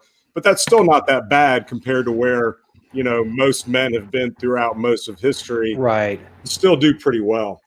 I think for me, I have a level of freedom and autonomy that probably some of the probably more than men have come before me in my own family. So in that sense, but on the other hand, going this route is a isolating experience, because if you're a red pill guy, especially in the Pacific Northwest, if you're red pill and you have all these different views, your amount of interaction with people is going to be severely limited. Maybe it's just me and the way I carry myself and hold myself and my demeanor and whatever, but it's very hard for me to hide the fact that I'm different and I think different. And so that makes it hard to really just have casual. Also, the size of your bus after school kind of gives it away also. But the what? The tart cart. Yeah, the size Short of your bus bus. after school. Yeah. Oh, come on. I thought that was great. That was fantastic. You are special. You're very different, TJ. The bib, Good job. in the bib and diaper way, yes. In the Pacific Northwest, I'd say, which is the true believers are here. Like, this is where it is the we live in a progressive theocracy here, and feminism is huge, and the whole strong independent women thing is huge, and men being equal partners is huge, and all that other stuff. So you're just it's hard for me to be around men who see their wives as being the head of the household, because they can tell I march my own drum beat. I do whatever I want when I want. I don't let anybody tell me what to do. And I think like I said, a lot of men are not prepared for that when they accept these things, yet their archetype, their mentality is they want to fit in with other people. Lumbersexual. No, thank you. You lumber jerk. Are you trying to tell me that doesn't give you wood? Jesus. I feel like I should leave on that high note. You lumber jerks. In the South, it's interesting because there is still a stronger, I think, preservation of conventional masculinity in the South. It's not what it used to be. That's true. It's changing in a lot of ways. But even here, like, most of my friends that a lot of the people that I hang out with are guys I still went to high school with almost 40 years ago. Yeah. They've just turned out to be my best friends forever. And that's cool. And even they don't like my lifestyle. They're, really, once we get into they say they don't. I think they're partially envious. Well, they are. They're envious. Because trust me on that, but they have to keep up appearances for the keep up the narrative. Normies. Yeah. Right. Yeah. Trust me. I know that one from firsthand experience. So they're good guys, they're, if there was a fight, I would trust them to have my back. But then, when I tell them I'm seeing 3 different women right now, they're like, and they have daughters. So then they're thinking, wow, is he seeing one of them? they've got 2 of them. Nay, not for nothing. I mean, let's be honest. I mean, most guys with daughters have to understand that somewhere along the line, there's going to be a penis in her ass. That's right. I mean, that's the way it goes. That's the thing that's one of the things they don't like. And they don't like the thought of their daughter dating somebody, not simply dating somebody who's seeing other people, but their daughter dating somebody who's seeing other people and their daughter being okay with that. Yeah. That's the thing that I think really, gets at their ego investments and makes them really start to kind of bristle and say, you need to settle back down because, otherwise you're dating my daughter. Well, what's crazy Exactly. is up here what I'm seeing, and again, this is limited to certain, just anecdotal. This is not a statistical thing. What I'm seeing, particularly with the younger generation, is the girls are acting like an old-fashioned cad. So they're the one who's hooking up with guys, and then she's got her orbiters around her. So it's like this really weird, soft polyamory that's going on. It's not because it's not hard. They're trying to make that mainstream, right? And so I see it where that's what's going to kind of happen. Is there's going to be this thing where the men are all dating one girl, or seeing one girl, or investing in one girl. And the girl is getting from multiple men.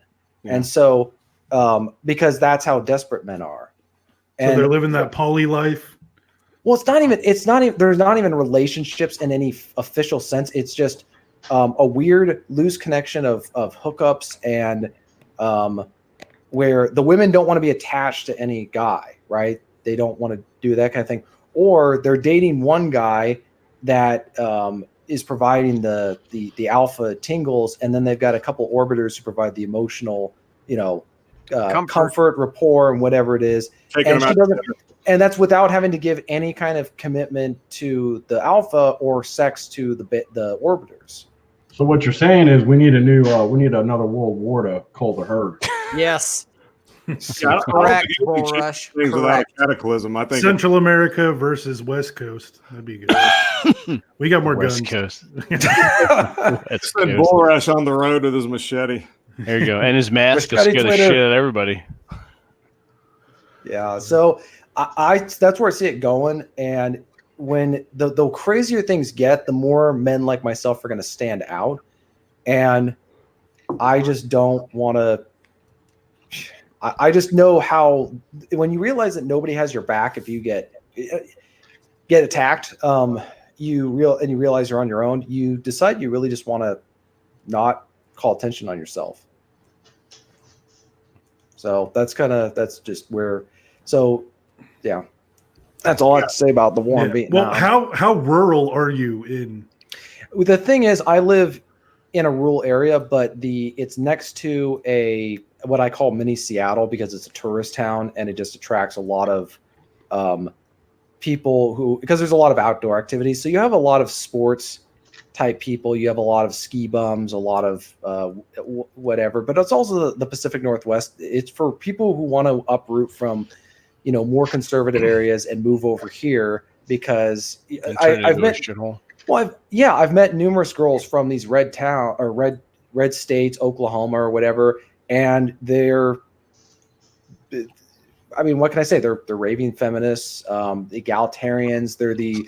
I was hoping you were going to say they married their cousin at 18. No. They're here because they want to get away from wrong state.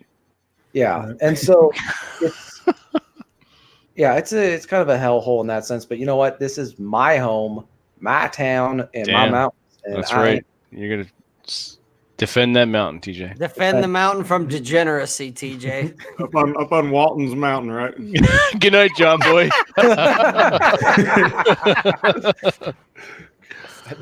Oh shit, that's great. Sounds like Lake Tahoe. So are you actually trying to get out and find women, or have you given up, or are you looking long distance? What's your game plan? I'm not going to say my strategy. Where do you see yourself in 5 Yeah, exactly. I'm not going to say my strategy online, but it's more of just Secret. It's a secret. No, it's I don't really. It's not a secret, dude. So, what do you say? Chloroform is not. Well, it can be. It's a secret well, for one woman. It's Not Smell anymore. my rag. What does this Bull smell Rush. like? does this smell like pennies? Not anymore, Bull Rush. You let the cat out of the bag. So he's got a mask. He's got chloroform. He's got a machete. Yep. Oh, yeah. Roll of duct tape in the back. You're riding around in a VW. It's almost like you just got to improvise on what's going on. No, it's like there's some guys who do the online dating stuff or they're whatever. I think just more of it's kind of like when I, not to use it as a direct comparison, it's kind of like when I bought my house. I wasn't looking for my house specifically, but the opportunity. I just keep my eyes open for You opportunities. just took you took the opportunity. Yeah. Okay, no, it makes sense.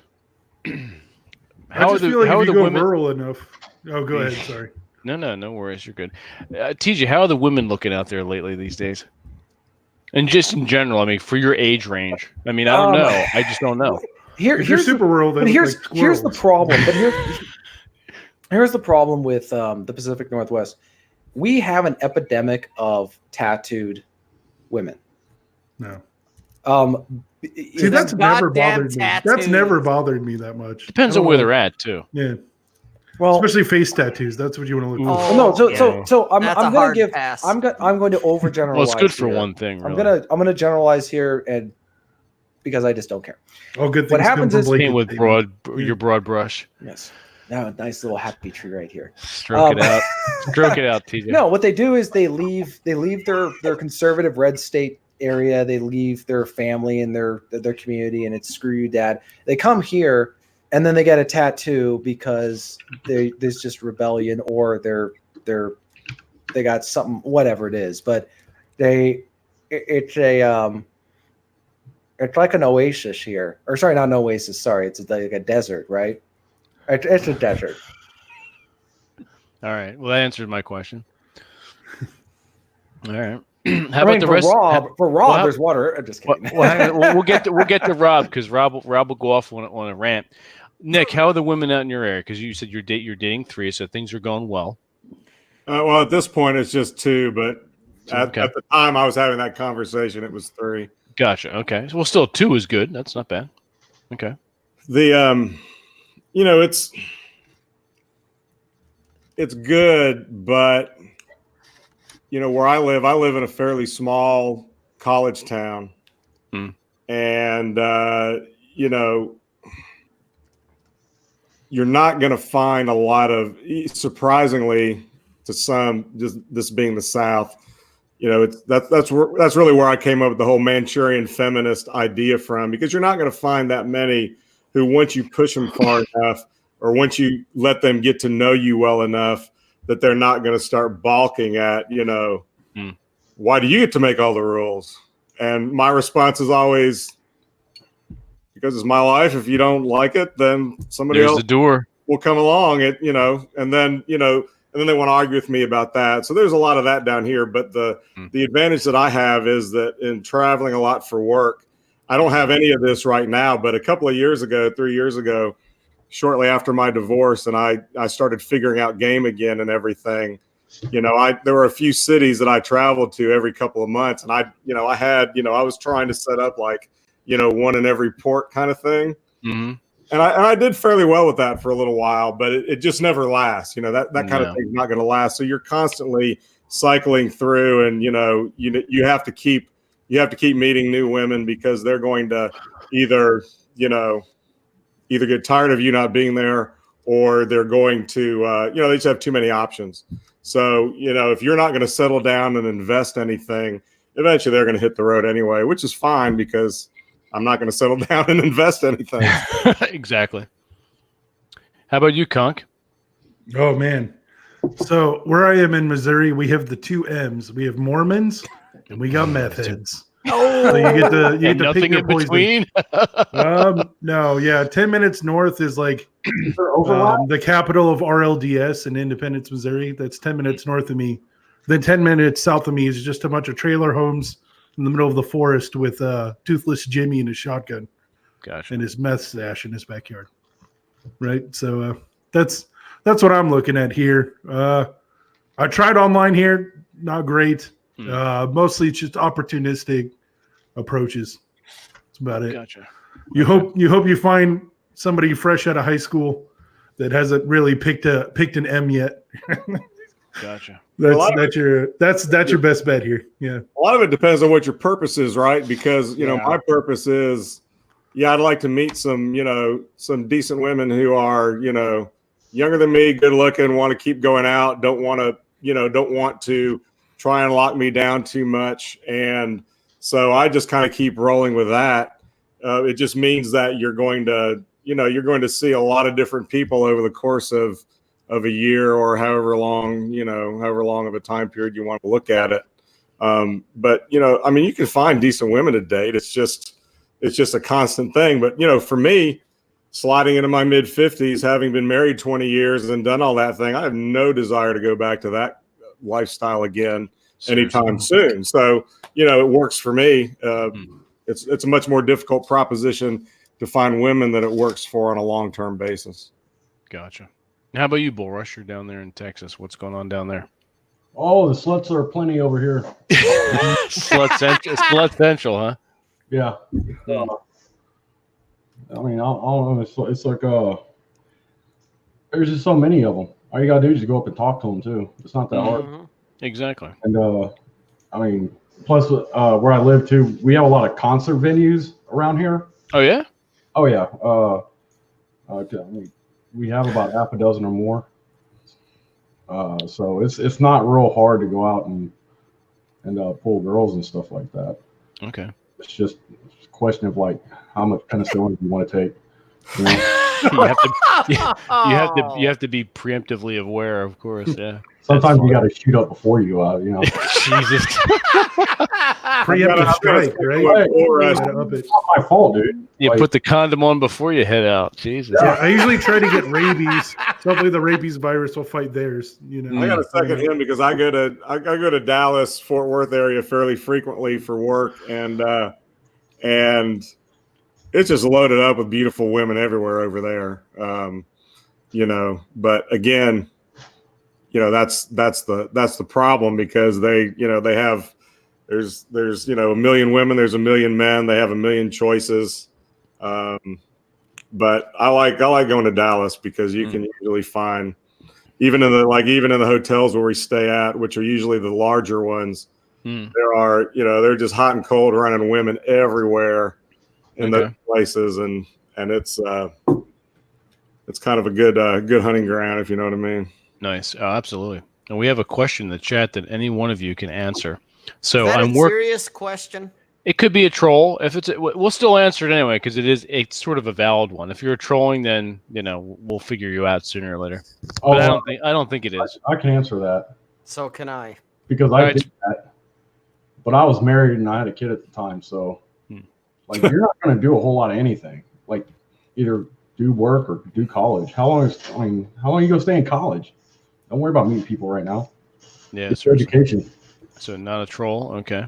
How old are you, Steven? How old? What's your age range? You don't have to give an exact number, but give us an age range. Yeah, you're like in your 20s, your 30s, your 40s. How old are you? 73, I'm guessing. 73. Well, you have other problems to worry about. I mean, to me, there's only one answer to that question. Years, you have to learn how to be sociable everywhere, all the time, with everybody you meet. Yeah, it's just a matter of actually talking. Steven, you're in your 20s. Focus on your whatever you're studying and do your work. Yeah, it doesn't mean you're not going to be friendly with people, but what are you majoring in? There's that too. Because if it's puppetry, then I hear Aaron Clary, but I don't see him.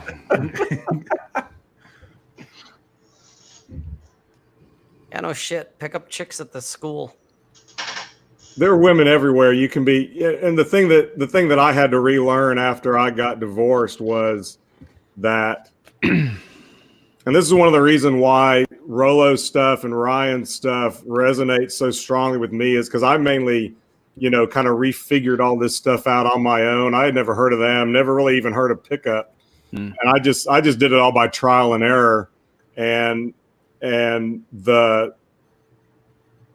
it's learning to be sociable and kind of be the guy who's sort of drawing everybody in and opening everybody up wherever you're at, whether you're standing in a checkout line, whether you're at a club, whether you're at wherever you usually go.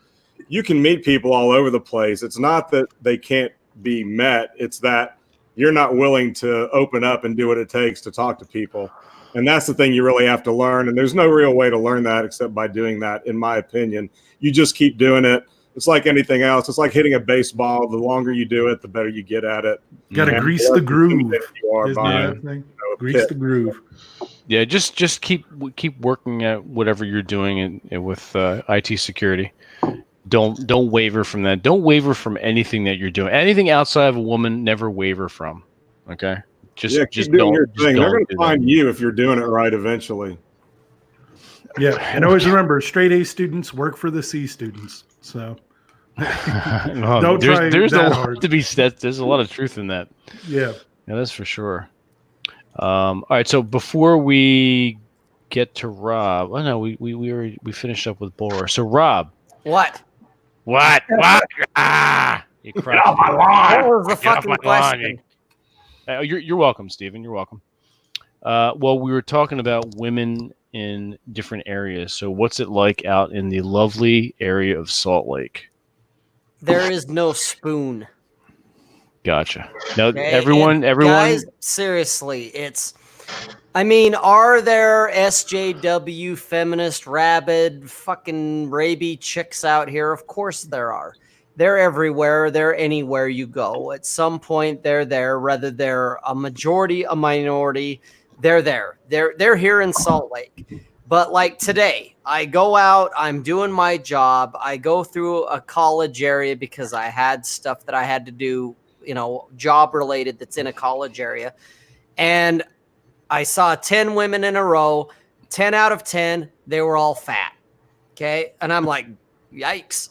And then I go to a different area of town, and 5 out of 10 were not fat. They were thin. They were attractive. They weren't all fucked up with politics and with ideology, as far as I could tell. They weren't hating on men and doing the multicolored hair and the fingers that you see on the current Twitter thing going on. They didn't have that shit to me is a minority. Okay, so the women I see, they're average. They're 5s, they're 6s, maybe the occasional 7. All I ask them to be is don't be fat and don't be a cunt. Beyond that, I don't care.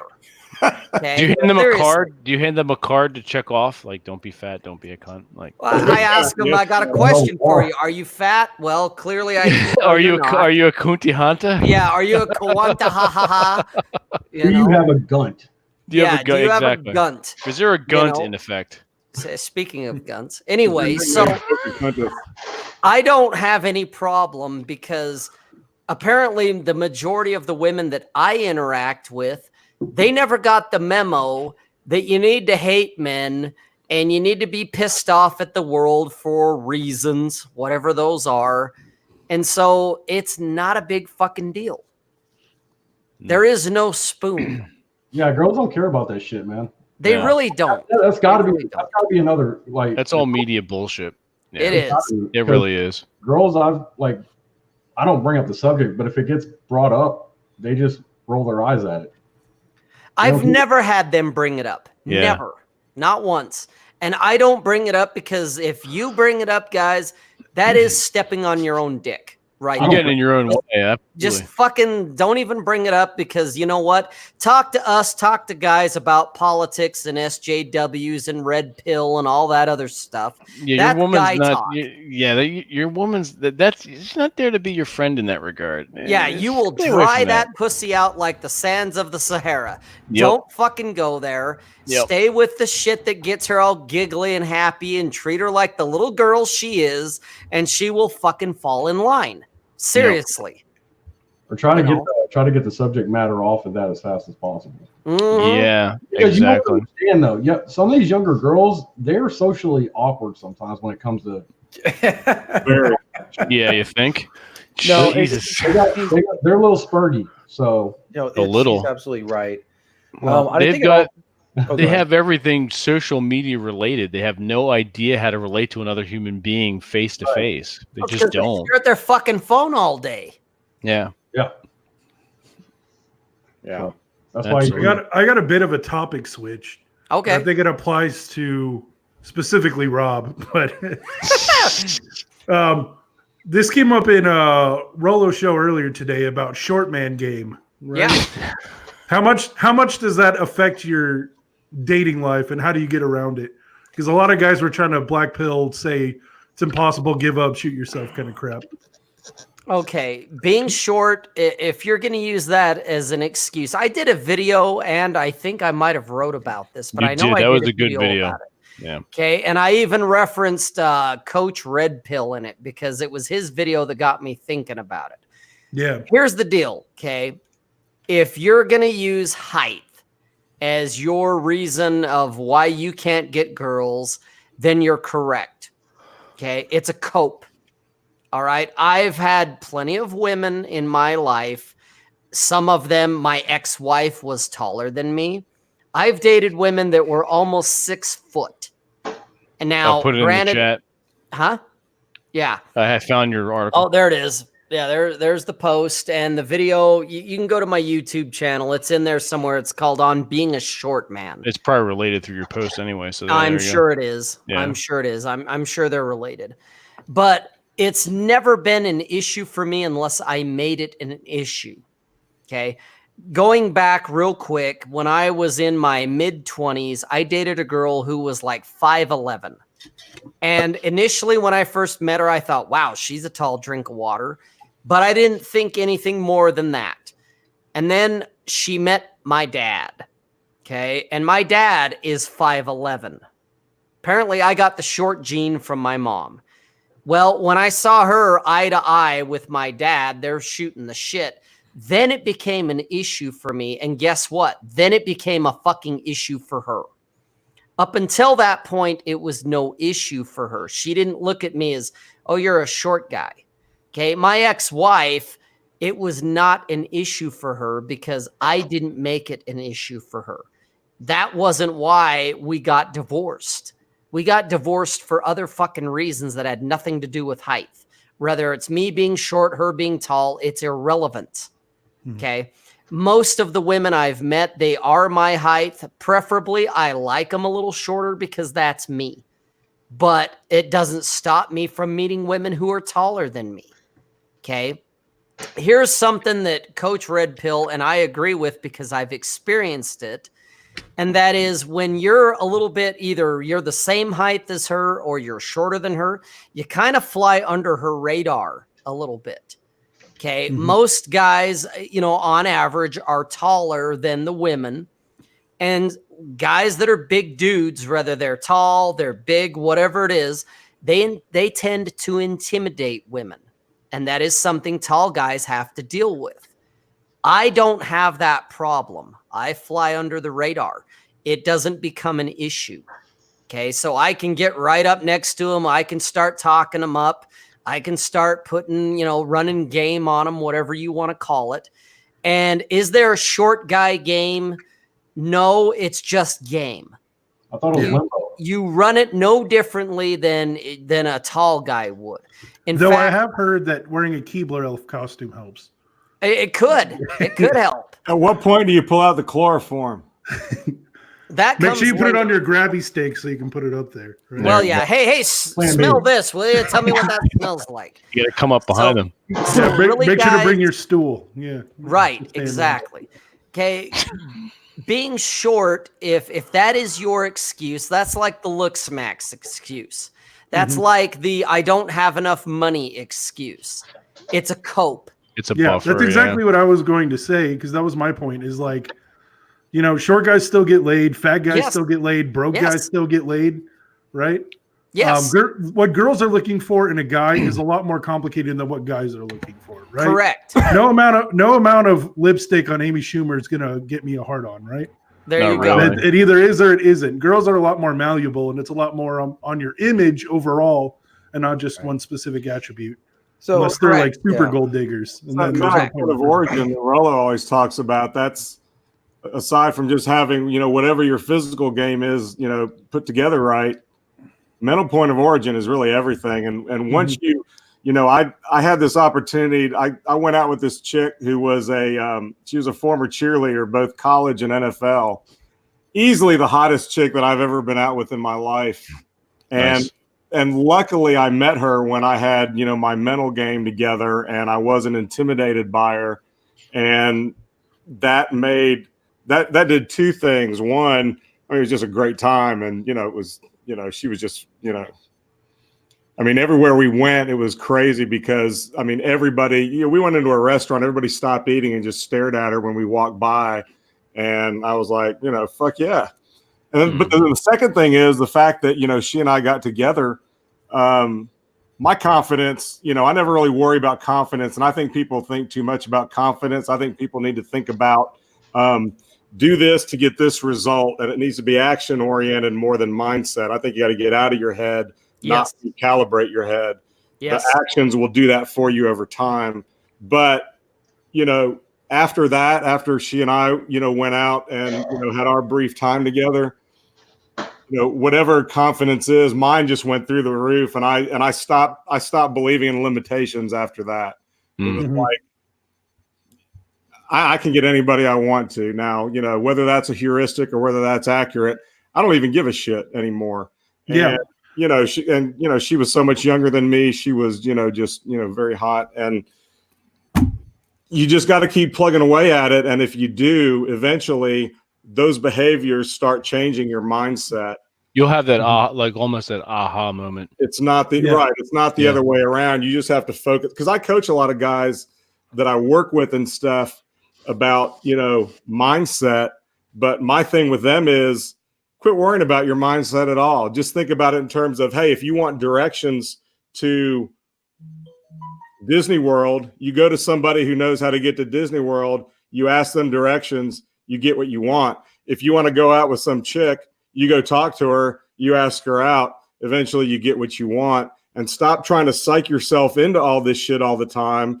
Become more, in my way of doing it is just sort of, mentally numb about it and just say, hey, I talked to 20 good looking girls, I'm going to get one of them. Or I got to talk to 50 and get one of them. But that's how you do it. And I think people spend way too much time trying to work on all their mindset instead of just doing this stuff, being comfortable with being comfortable with being uncomfortable until it stops being an issue. It's just repetition.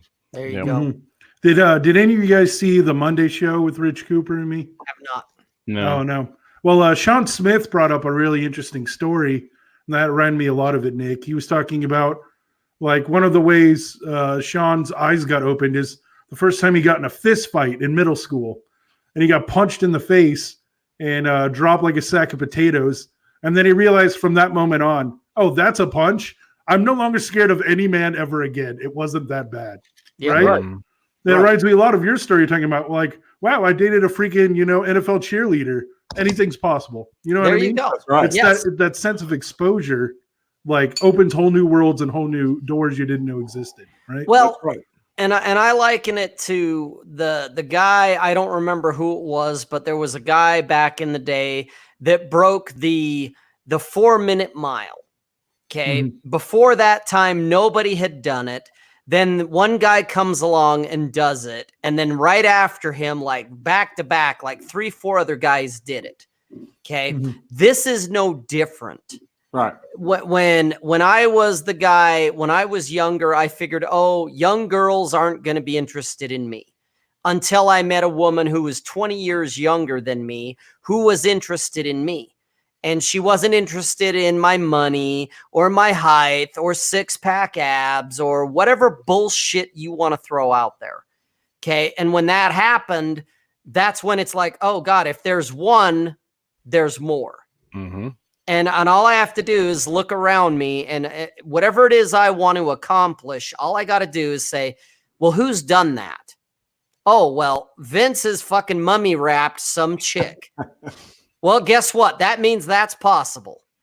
Oh, well, TJ hiked straight up vertical up a fucking mountain. Guess what? Then that means that's possible. Oh, Atham went straight down a vertical climb down deep into the darkest cave in America. Guess what? That means that's fucking possible. Bull Rush turned around and used a flogger on 3 different girls all in one night. That means that's fucking possible. Okay. All I got to do is look for a guy who's done it. Rather, I don't even have to go fucking ask the guy, what did you do? I mean, not to say that that's not a bad idea to ask, but if I can just find a guy and say, wow, he did it, then that means I can do it too.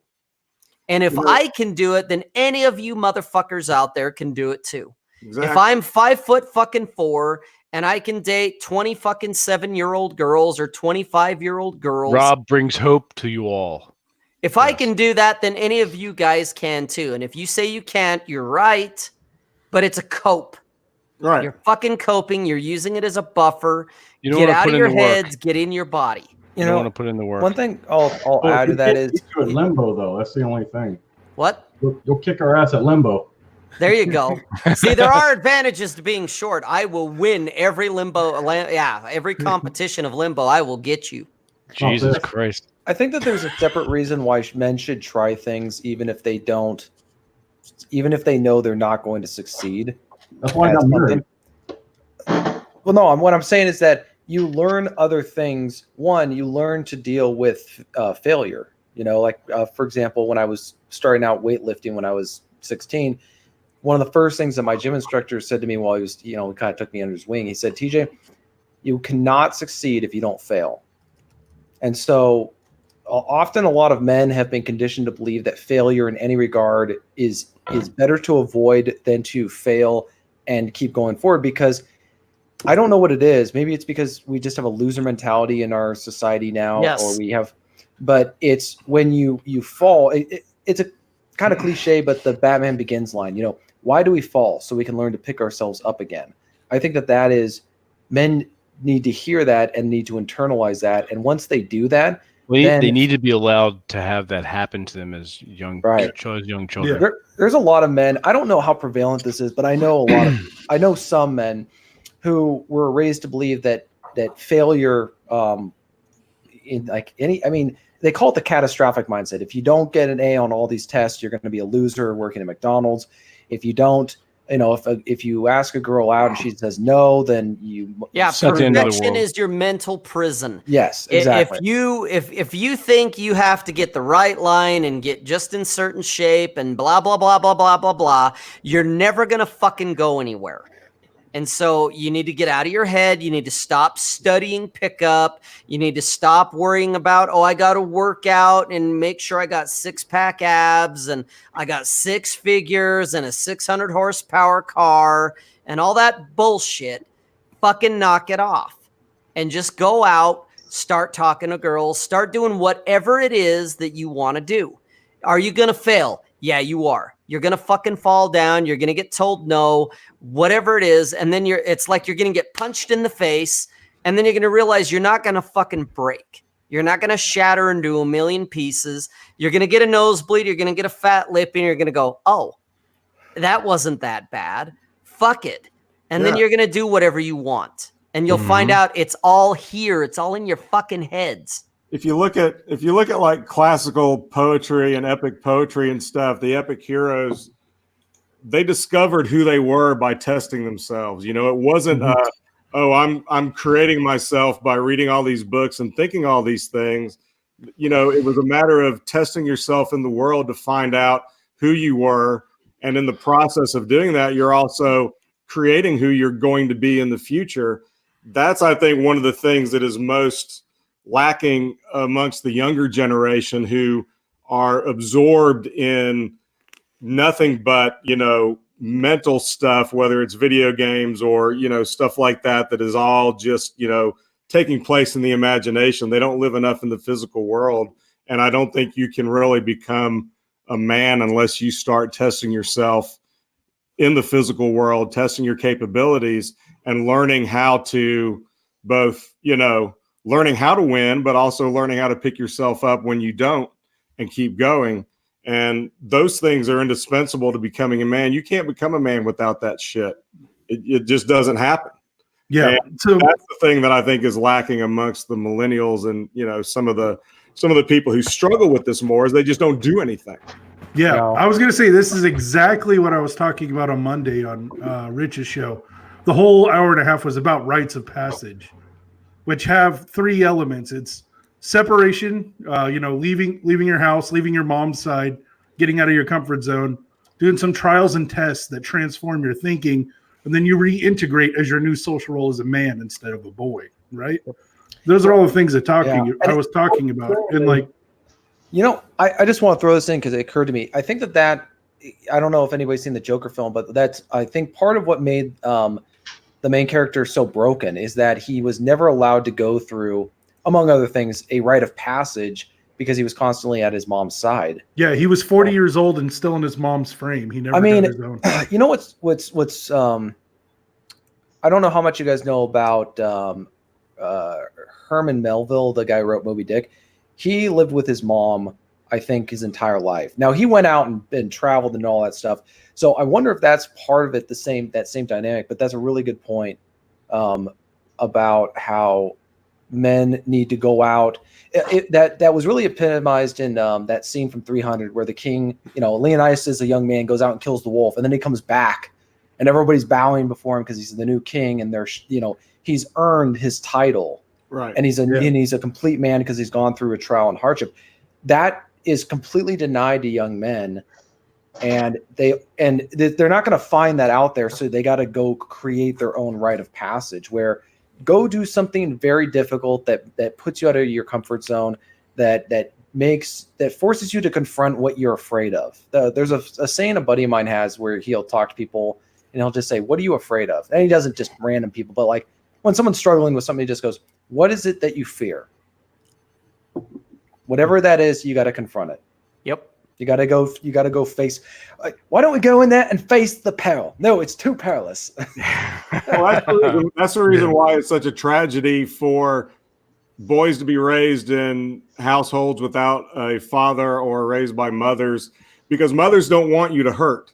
Mothers are always there to make you feel better. Mothers are always there to comfort you. Yeah. They don't want to see you fail. They would rather see you be comfortable and nurtured and happy rather than actually go out and fail. Whereas fathers, I think this has probably changed some, but fathers tend to be, you go out and do some shit and you're going to fall on your ass. And I'm going to tell you to pick your ass back up again.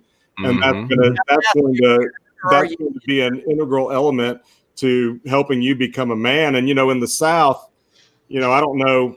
I mean, I don't think it's the South. I think it's just rural areas in general and smaller towns. People still hunt, people still fish, people still shoot, play sports, do a lot of things that, require you to perform and to live up and to do your part on the team or whatever.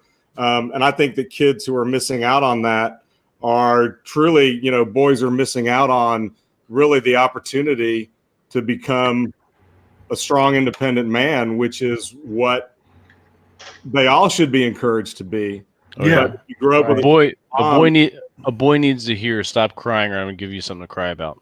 Yeah. One of the things they also need to hear, you need to go out and do this shit. I don't care if it's snow and I don't care if it's raining. I don't care what it is. You just killed this deer. You're going to go field dress it, or whatever it is. That makes a huge difference in just how a young man feels about himself and how he looks at the world and how he looks at what he can accomplish in the world. And they're really robbing boys of that when they don't allow them or encourage them or push them out the door to do stuff like that. Yeah, one of my big points was, obviously we all know fatherlessness homes where it's just a mom and a kid. That doesn't work well for a son because a mom can't teach a boy to be a man.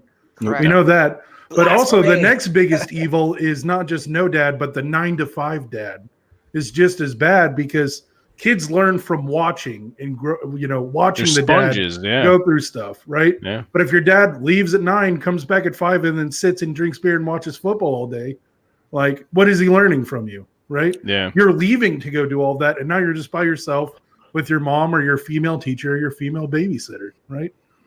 Right. It's basically a fatherless home. I mean, the culture is already totally oriented toward a feminist mentality or a feminine mentality to some degree anyway. It takes effort to get your boys headed in a completely different direction than that, because that's the path of least resistance, right? And it's the man who has to teach his boys and hold them accountable for actual, results. Yeah. Right. It goes a lot into not to get too Jordan Peterson-y on you, but just looking at folk tales and stuff. Looking at folk tales and stuff. The man is always the father in the sky, and then the mother of the earth. Dad in the sky, mom of the earth. Oh, interesting. And that goes very well into what Rollo talks about, which is the dad is idealistic and the mom is opportunistic. In that the dad thinks of ideals and the mom thinks of like practical, real world right. And then you can see that's their focus, and also their evils are based on that too. A man's idea of evil is actual evil and death and destruction. A woman's version of evil is just suffering. Right. Right. And a man's willing to suffer to defeat evil, but a woman is not willing to suffer to defeat evil, because suffering in itself is evil. The woman is focused on physical comfort and well-being, and the man is focused on actual, discomfort, growth, progress, something larger, creation. Because it's like you said, it's idealistic or, whatever. So yeah. Mm-hmm. Yeah. I think they're all connected. We see suffering as a way of finding out who we are and also building character. Or by that I mean, the more suffering you can endure, the more you're going to be able to achieve. Because if you can't handle any rejection, oh fuck, that suffering, you're fucked. You're screwed. Totally. But if you can basically, you don't. It's not that you want to be numb, right? But where you have a healthy understanding of rejection, and to not let it get in the way of stuff, then you're going to be able to accomplish more. Same thing with like hiking, with lifting weights, with anything that requires suffering, helps build self-discipline as well. Right. Well, and here's another thing too, to kind of go hand in hand with that. Okay. When I met my ex-girlfriend, she was 22, I was 42. And I had to know what it was like to kiss a girl 20 years younger than me. I had to fucking know. I didn't care. Have to go when you were 25, because that would be illegal. Right. Okay. So I had to fucking know. It didn't matter if I went to jail. It didn't matter if she punched me in the face, if she called the cops, called all the white knights around to come and beat the living fuck out of me and put me into a grave. I had to know. So I did. And I envisioned at the time that she's probably not going to like it. She's probably going to bare minimum put her hand on my chest and go, "Whoa, what are you doing, dude?" Okay. That's what went through my head. But I had to fucking know, because otherwise it's like, I'd rather be dead. I have to fucking know. So I did. And what did I find out? Not only did she not put her hand on my chest and go, "Whoa, dude," or blow a rape whistle or a Me Too or whatever fucking fantasy you want to concoct, she turned around and kissed me back. She was into it. Okay. Yeah. But I had to know. Okay. And that's the thing, guys. That's where all of this bullshit, it's a mind fuck.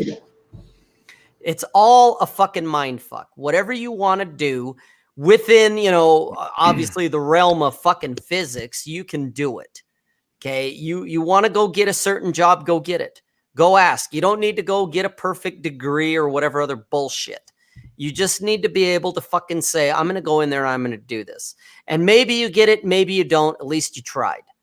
Most guys that I see that do, "Oh, you've got to be this tall with this money, with whatever it is," they've never even tried. Exactly. They've never given it a shot. They're coping. They're pussing out without even getting in there to see what the fuck would happen. They're envisioning all the worst fucking things imaginable. And guys, I've approached a lot of women over the years. I've talked to a lot of women. I've been blown out all over the place. Never once have I been arrested. Never once have I had a drink thrown in my face. Never once have I been slapped or punched or had a bunch of fucking white knights jump me in the parking lot. I've never had any of that shit happen.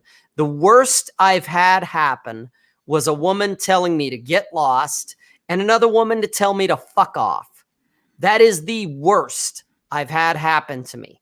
Most of the time it's, yeah, I'm not interested. Or, oh, you're so sweet, but no, thank you. Or I've got a boyfriend. And then I pursue that even. That's not a fucking out. Okay. I'll keep going. It's like, oh, you got a boyfriend. I guess that's a problem for him, huh? You know, guys, it's all here. It's all in your fucking head. Yeah. People are stepping on their own dick before they even stand up. Correct. They are. It's guys, stop stepping on your own dick. And then you look down and try to interpret the tread. Yeah, you got to go read a book about why your dick hurts with your foot's on it, right? Yep. Stop reading books. Get out of your head. Get into your body. You can't change the behavior with the mode of behavior you're in. Right. There really is a. When I was I was frustrated because I was getting dates, but I was getting dates with all the low-hanging fruit. I was basically just waiting for chicks to, obviously flirt with me, and then, I would go out with them. And I was frustrated about that because I realized, I'm not going out with any of the girls I'm excited about. And one day I just decided, I was sitting at lunch and there was this sister of a friend of mine who had just started at the college that year, and she transferred in. And I just thought, man, I'd like to go out with her. I wonder why she's not talking to me. And there was just, I didn't read any books. I didn't even talk to anybody. There was just a voice in my head that said, it's mainly because you're a big pussy and you're not talking to her. So I just went up to her and asked her out, and she said yes. And that was another one of those, paradigm shifts for me personally, where I was like, shit, this isn't that hard. You just got to fucking do it. And from that point on, I didn't always get the dates with the women I wanted to, but I was at least able to go up, talk to them, ask, do whatever. And I wasn't just the one that was holding myself back. And it was all because, like Rob said, you just have to get out of your head and you just have to go fucking do it. You don't have to psych yourself up into the right mindset. You just have to, do it. Even if everything in your body is telling you not to, just go fucking do it. And shit will happen if you do. Absolutely. Completely agreed. And Rob, you are long overdue for your deal. Hey guys, hit the like button. Jesus. Hit the subscribe button if you have. Smash like for Bowser. That's right. There you go. Hey Bowser, it's the first time we've seen Bowser. The dog. He's the opposite of small in every shape. There you go. Smash the like button to poop Bowser. That's right. One like equals one poop. Share this with someone you think would benefit from it. Guys, we all envision the worst case scenarios happening. Okay, I know, I get it. I've done it. I still do it on occasion with all sorts of areas. What if, though, instead of the worst fucking thing you think that would happen happening, what if the best thing that you never imagined happened? Mm-hmm. Okay. Very seldom do we ever think, what if she says yes? We always focus on the negative, don't we? Yeah, we really do. We always focus on the bad. Oh, she's going to Me Too me. She's going to fucking slap me, throw water on me, throw a drink at me, fucking have me arrested, shoot me, kill me, whatever it is. What if she says yeah? What are you going to fucking do then? Well, that scares a lot of guys too, because then they're like, I get it. Well, then what? Yeah. I understand that. Yeah. Fear of success, that's a real thing too. Mm-hmm. But we usually tend to focus more on the negative that, oh, she wouldn't because I'm not 6 foot. I'm not a millionaire. Fill in the blank. Yeah, whatever your cope is. The thing I've learned is, fuck it. What's the worst that can happen? She says no. What if she fucking says yes? That's what I've gotten myself into is, fuck, she's going to say yes. And if she doesn't, that's okay. If she doesn't say yes, that's fine. At least then I don't have to fucking focus on her anymore. I move on to the next one. Yeah. Whatever that is, whether it's a job, a woman, it doesn't matter. There's a great quote from the movie Finding Forrester with Sean Connery. It's a very good movie. It's a letter that the young man, he's been mentoring, reads at the end, and Finding Forrester, William Forrester says, "Someone I once knew wrote that we walk away from our dreams afraid that we may fail, or worse yet, afraid we may succeed." Mm-hmm. Boom. Yeah, that's very true. And Mictubus said it's the advice still applies. All the advice aspects applies of to all aspects, like the maybe the job promotion you want. Quiet competence doesn't get you anywhere. No. You could be a natural, the guru at your job, but if you're not fucking opening your mouth, you're going to stay exactly where you are. Yeah, be the fucking squeaky wheel. You get the fucking grease then. Okay, you really do. Negotiate. Yeah, absolutely. And part of the learning to negotiate happens when you're a kid. We keep going. It all comes full circle. Certain things need to be certain allowances have to be made for children, and part of that is letting them go ahead and just do stuff without a helmet, without parents helicoptering over them. Just let them daydream, go do their shit, and let them be. All right, gentlemen, it is now 17 minutes after the 2-hour mark. It's been fantastic, as always. Is there anything you would like to leave the viewers with before we go? Let's start with Nick. Any words of wisdom, thoughts, words of wisdom? Non-serviam. Do your thing. Fuck what anybody thinks. Amen, brother. Conk? Oh, yeah.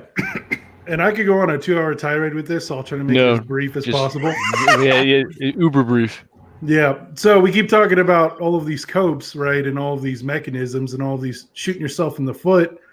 And you got to sit down and realize, like, the whole red pill thought is about removing the narrative and seeing what's really going on, right? Yep. Yeah. And you got to realize all of these copes and all of these examples and all this crap is just storylines you made up in your head, right? Go out and do something and see if it's really as bad as the storyline you built in your head. Action. There are no real good guys or bad guys. There's no big thing. It's just life, and life's messy, and that's okay. Yep. Absolutely.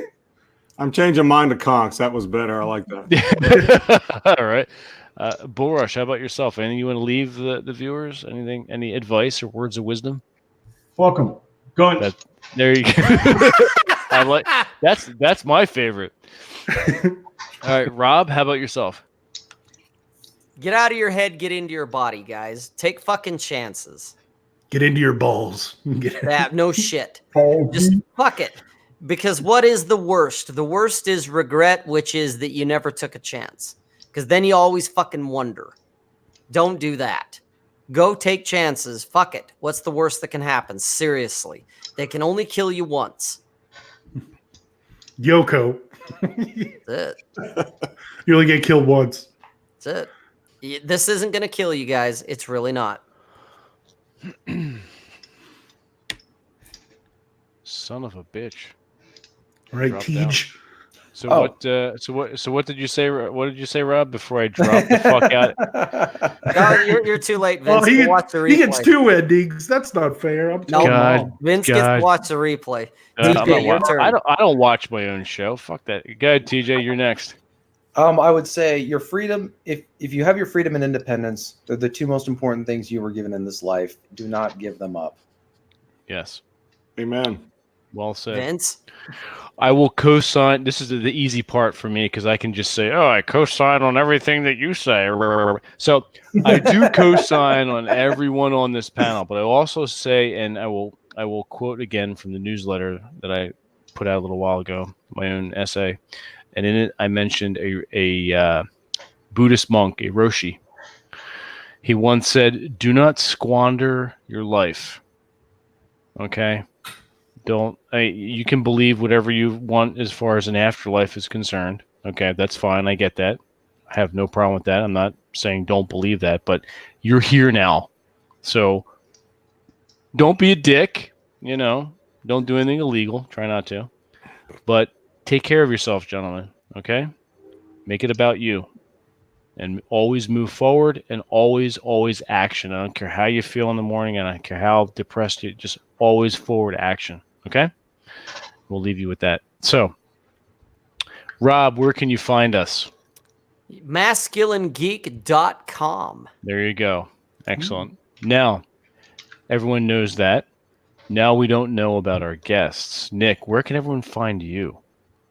NickAugust.xyz is my website where I post my fiction. Fantastic. Conk. Conk, I got a YouTube channel.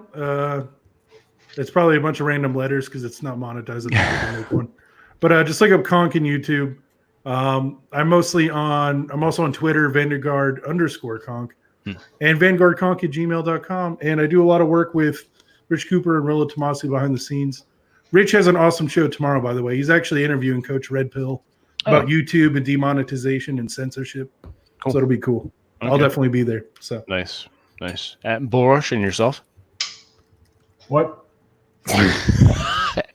Rob? No. Borush, where can everyone find you? I don't want them to. Okay. Fuck you guys. Nice. Follow the smell of gasoline and fire on Twitter. There you go. You're going to have to do your homework and try to find Bullrush. Rob, how about yourself? RobSays.net's in the chat. There you go. TJ. TJMartinell.com. Awesome. You used to be able to find me at VinceLaRosa.com, but I don't give a shit about that anymore. So it's still there. There's archival material. MasculineGeek.com is where we're at. Sign up for the newsletter. Every Monday morning, you're going to get novel content from both Rob, TJ, and myself. We also have a Patreon where there's some wonderful things there. Go check that out. You cannot search for us in Patreon because if you, they have a caveat. If you provide adult content, which we do for one of our tiers, you will not show up in the general search. So what you need to do is, if you want to show your love and support the channel, head over, take that entire URL, patreon.com/masculinegeek, plug that into your favorite browser, and go forth and conquer. Or just click the link that I put into the chat. Or click the link. You fucking and make sure your favorite browser is Brave browser. Brave browser. Brave browser. Brave browser. So there you can go ahead and do that.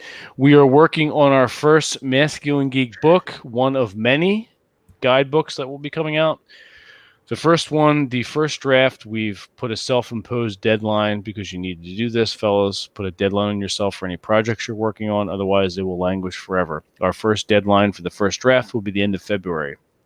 TJ and Rob and I are working hard on that. Rob, get to it. And, What's that? I got an ear infection. I can't hear you. you'll figure it out later. Oh, hey, I just remembered something else. Can I plug it? Yeah. Absolutely. Go ahead. Yeah, I'm starting an actual audio only podcast, talking with writers about writing and words and language and stuff like that.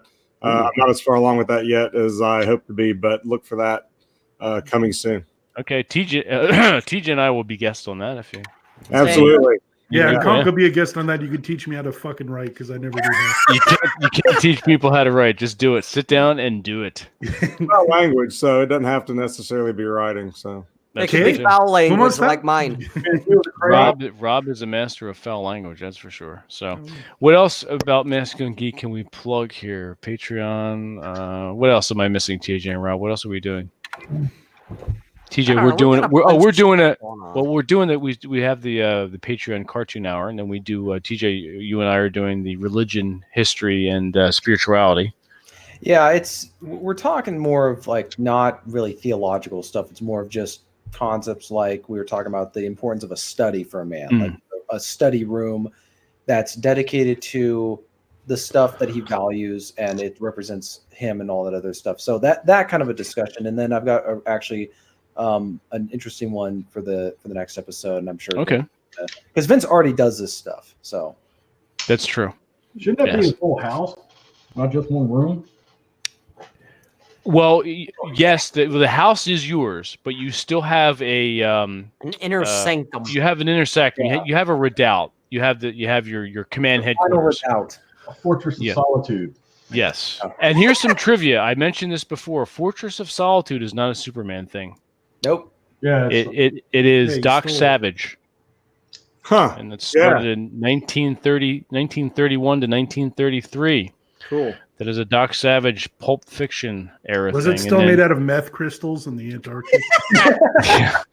No, it started out as a silvery blue dome and later on moved to the ice thing when planes became more prolific and you could fly over it, needed to blend in.